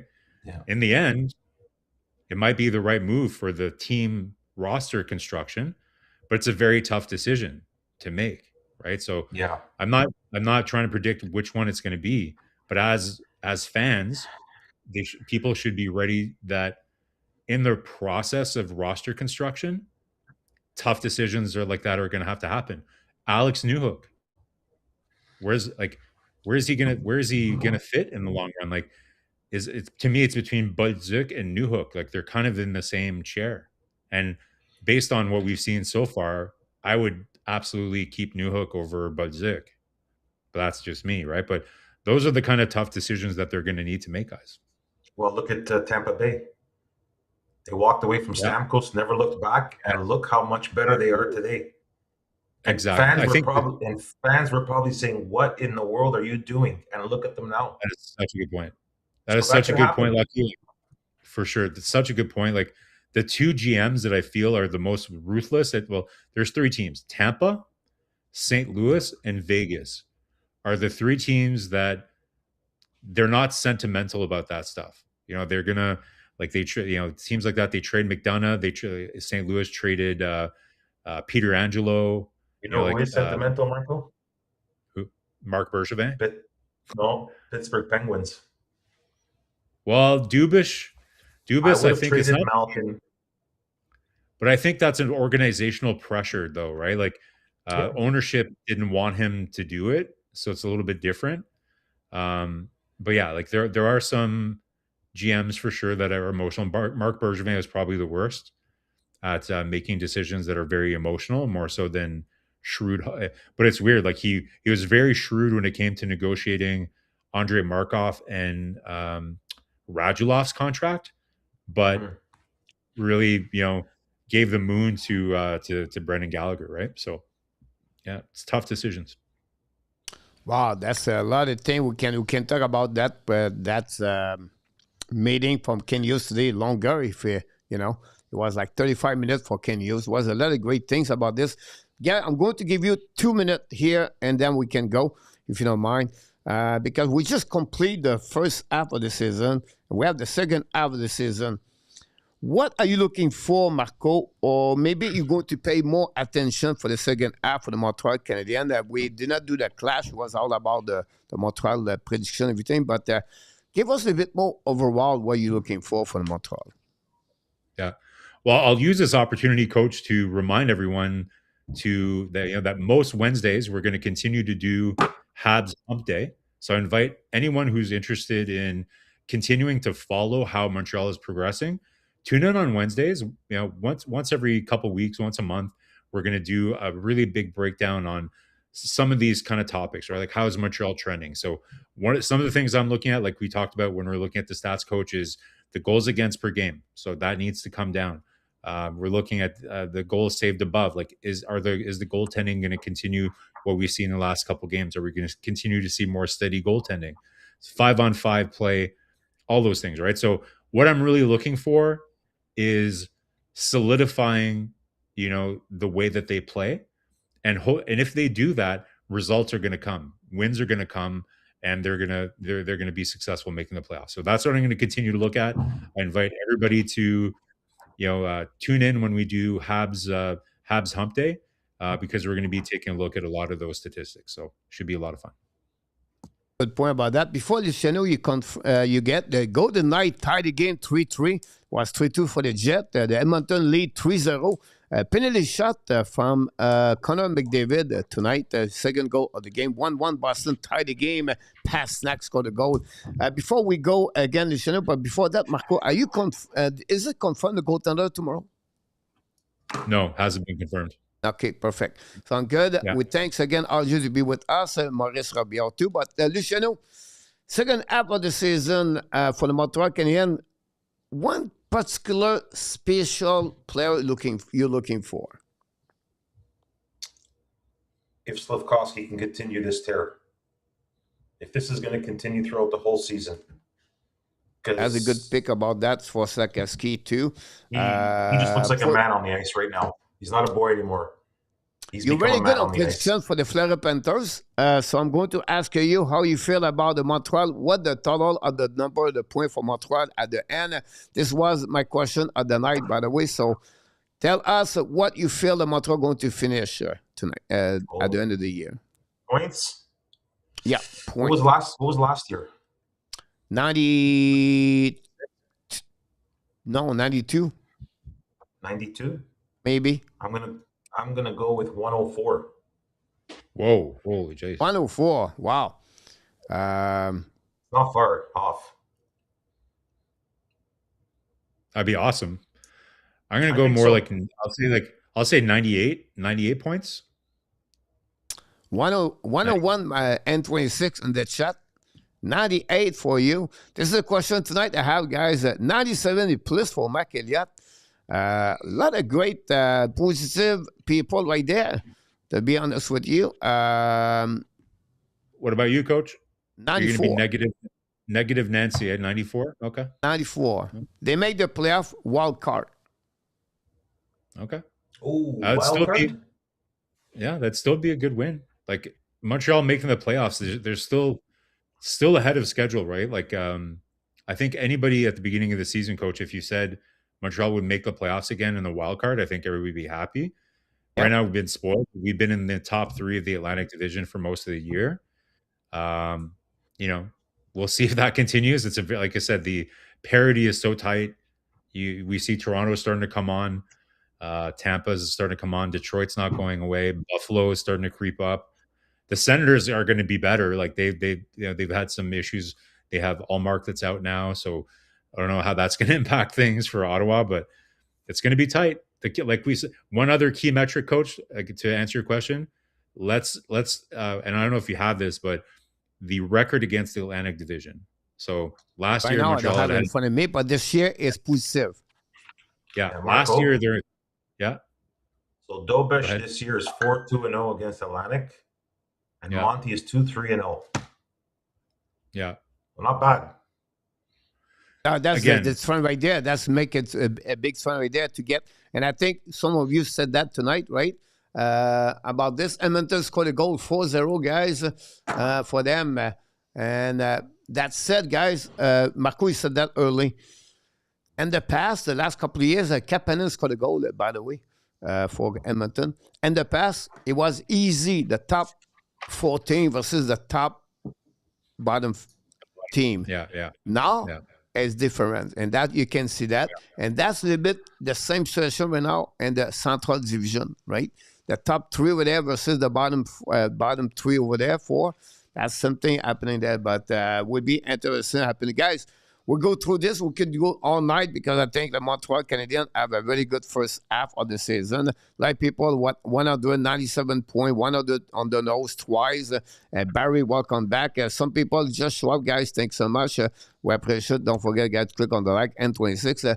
Marco, thank you so much for tonight. Luciano, a rookie on the panel tonight, Mr. Enartap. Mr. Marco, what do you feel about that? I think Lucky did awesome, man. I think it's the first time we've been on air today. So great stuff, man. It was great being on the live stream with you. I appreciate you having me. Don't forget, we're going to send you the check by mail. Enartap is in charge about the number. So he's going to send you the check for you, my friend. Luciano, it was great to see you again. Glad to see you get part of the show. And we really appreciate you take a time for not only on the host, but also like Marco does all the time, guys, and the chat, everything, guys. You are really one of the reason we are growing every single day. But thanks, both of you. We wish you an amazing, great night. And we see Montreal Canadiens. How we're going to do during the weeks. Marco, before you leave, one more question. How many points for Montreal this week? Okay, so sorry, we have Calgary, Florida, and Detroit? Yep, exactly. That's what we got this week. Okay, I'm going to say 3 points. 3 points, Marco. Yeah. It's going to be a bit of a tougher week. I'm going with 4. 4 for Luciano. How about that? And I'll go with 5. I was going to say 5. What scares me is, again, they're coming back from that long road trip, right? So always a bit, and their home record, not good. No, you're not wrong about that, for sure, on this one. So, again, nothing wrong. All right, I will let you know. Luc Lafortune copy the channel. See how this works? Luc Lafortune, he copied the channel. Take a note about this channel. Luc Lafortune copy exactly what you said at 3 points. Marco, enjoy the rest of your week. I will see you around during the week. Hopefully, you're going to come back after the game at some point, sometime. And then, Luciano, keep up with everything you do. We appreciate your time tonight. I can wait to see you next time. Thanks, guys. Have a good night. Good night, both of you. It was, guys, Luciano and Marco Larabie. And with us tonight, hopefully you guys, you enjoyed the show. Look, we don't talk a lot about Montreal Canadiens because we are busy with other live stream we do every night. But hopefully you guys, you enjoyed the show tonight. Don't forget, please, to click on the like. We miss Enartap. Enartap was with his parents this Sunday night. Tonight, I can wait to see you next time. And we have, of course, many others. Appreciate your time you gave to us. Mark Elliott go with 6 points tonight. Mark Elliott go with 6 points for that one. We have Matt go with Outdoor Sport. Matt, thanks to be with us tonight. Appreciate that. Hopefully see you again. Matt, I'm going to give you 5 points. Jerry, welcome. Mr. Jerry go with 6 also. I love the positivity of that one. Frankie, Barry go with 5 on that one. Francois, good night, my friend. Brew, good night again. Montreal play tomorrow night. Guys, it was a pleasure to be with us, with you tonight. I can wait to see you next time. Enjoy the rest of the night. And Montreal play tomorrow, 7:30. Don't forget to join me live at this time of the night. Go to Night Jet on overtime right now. The others, after 40 minutes, 4-0. First goal, Kasperi Kapanen. And finally, 1-1 at the end of the first period, the Kraken and the Boston Bruins. That's what we got on that one. M&M go with 5 points. Bonjour, coach. Yes, today, for me, it's about the roof of the chicken. We need to build a grain roof. I will be another couple of hours outside to do the chicken situation, and we still enjoy the time here in the tight end. The only reason we get better, we cross the 10,800, guys, is because all of you are awesome. You are amazing. You are the best. And remember, you have greatness inside of you. Before you leave the building, don't forget please to click on the likes. Thanks again, Mark Elliott, for the super chat. Thanks, RJ Gabo News Update. Thanks, Ron, at the moderator tonight. And all of you guys been with us. Ovidio, Mark Elliott, and many other. Pete Martin, thanks so much. Frankly, Brew, and Gary Convoyes, glad to see you, my friend. RJ Gabo, good night, buddy. Appreciate a lot to be with us on this special edition of the Ab Nation, Hockey Nation. Be well, be healthy. Find a win that only dominate your day, but find a way to dominate the first half or what?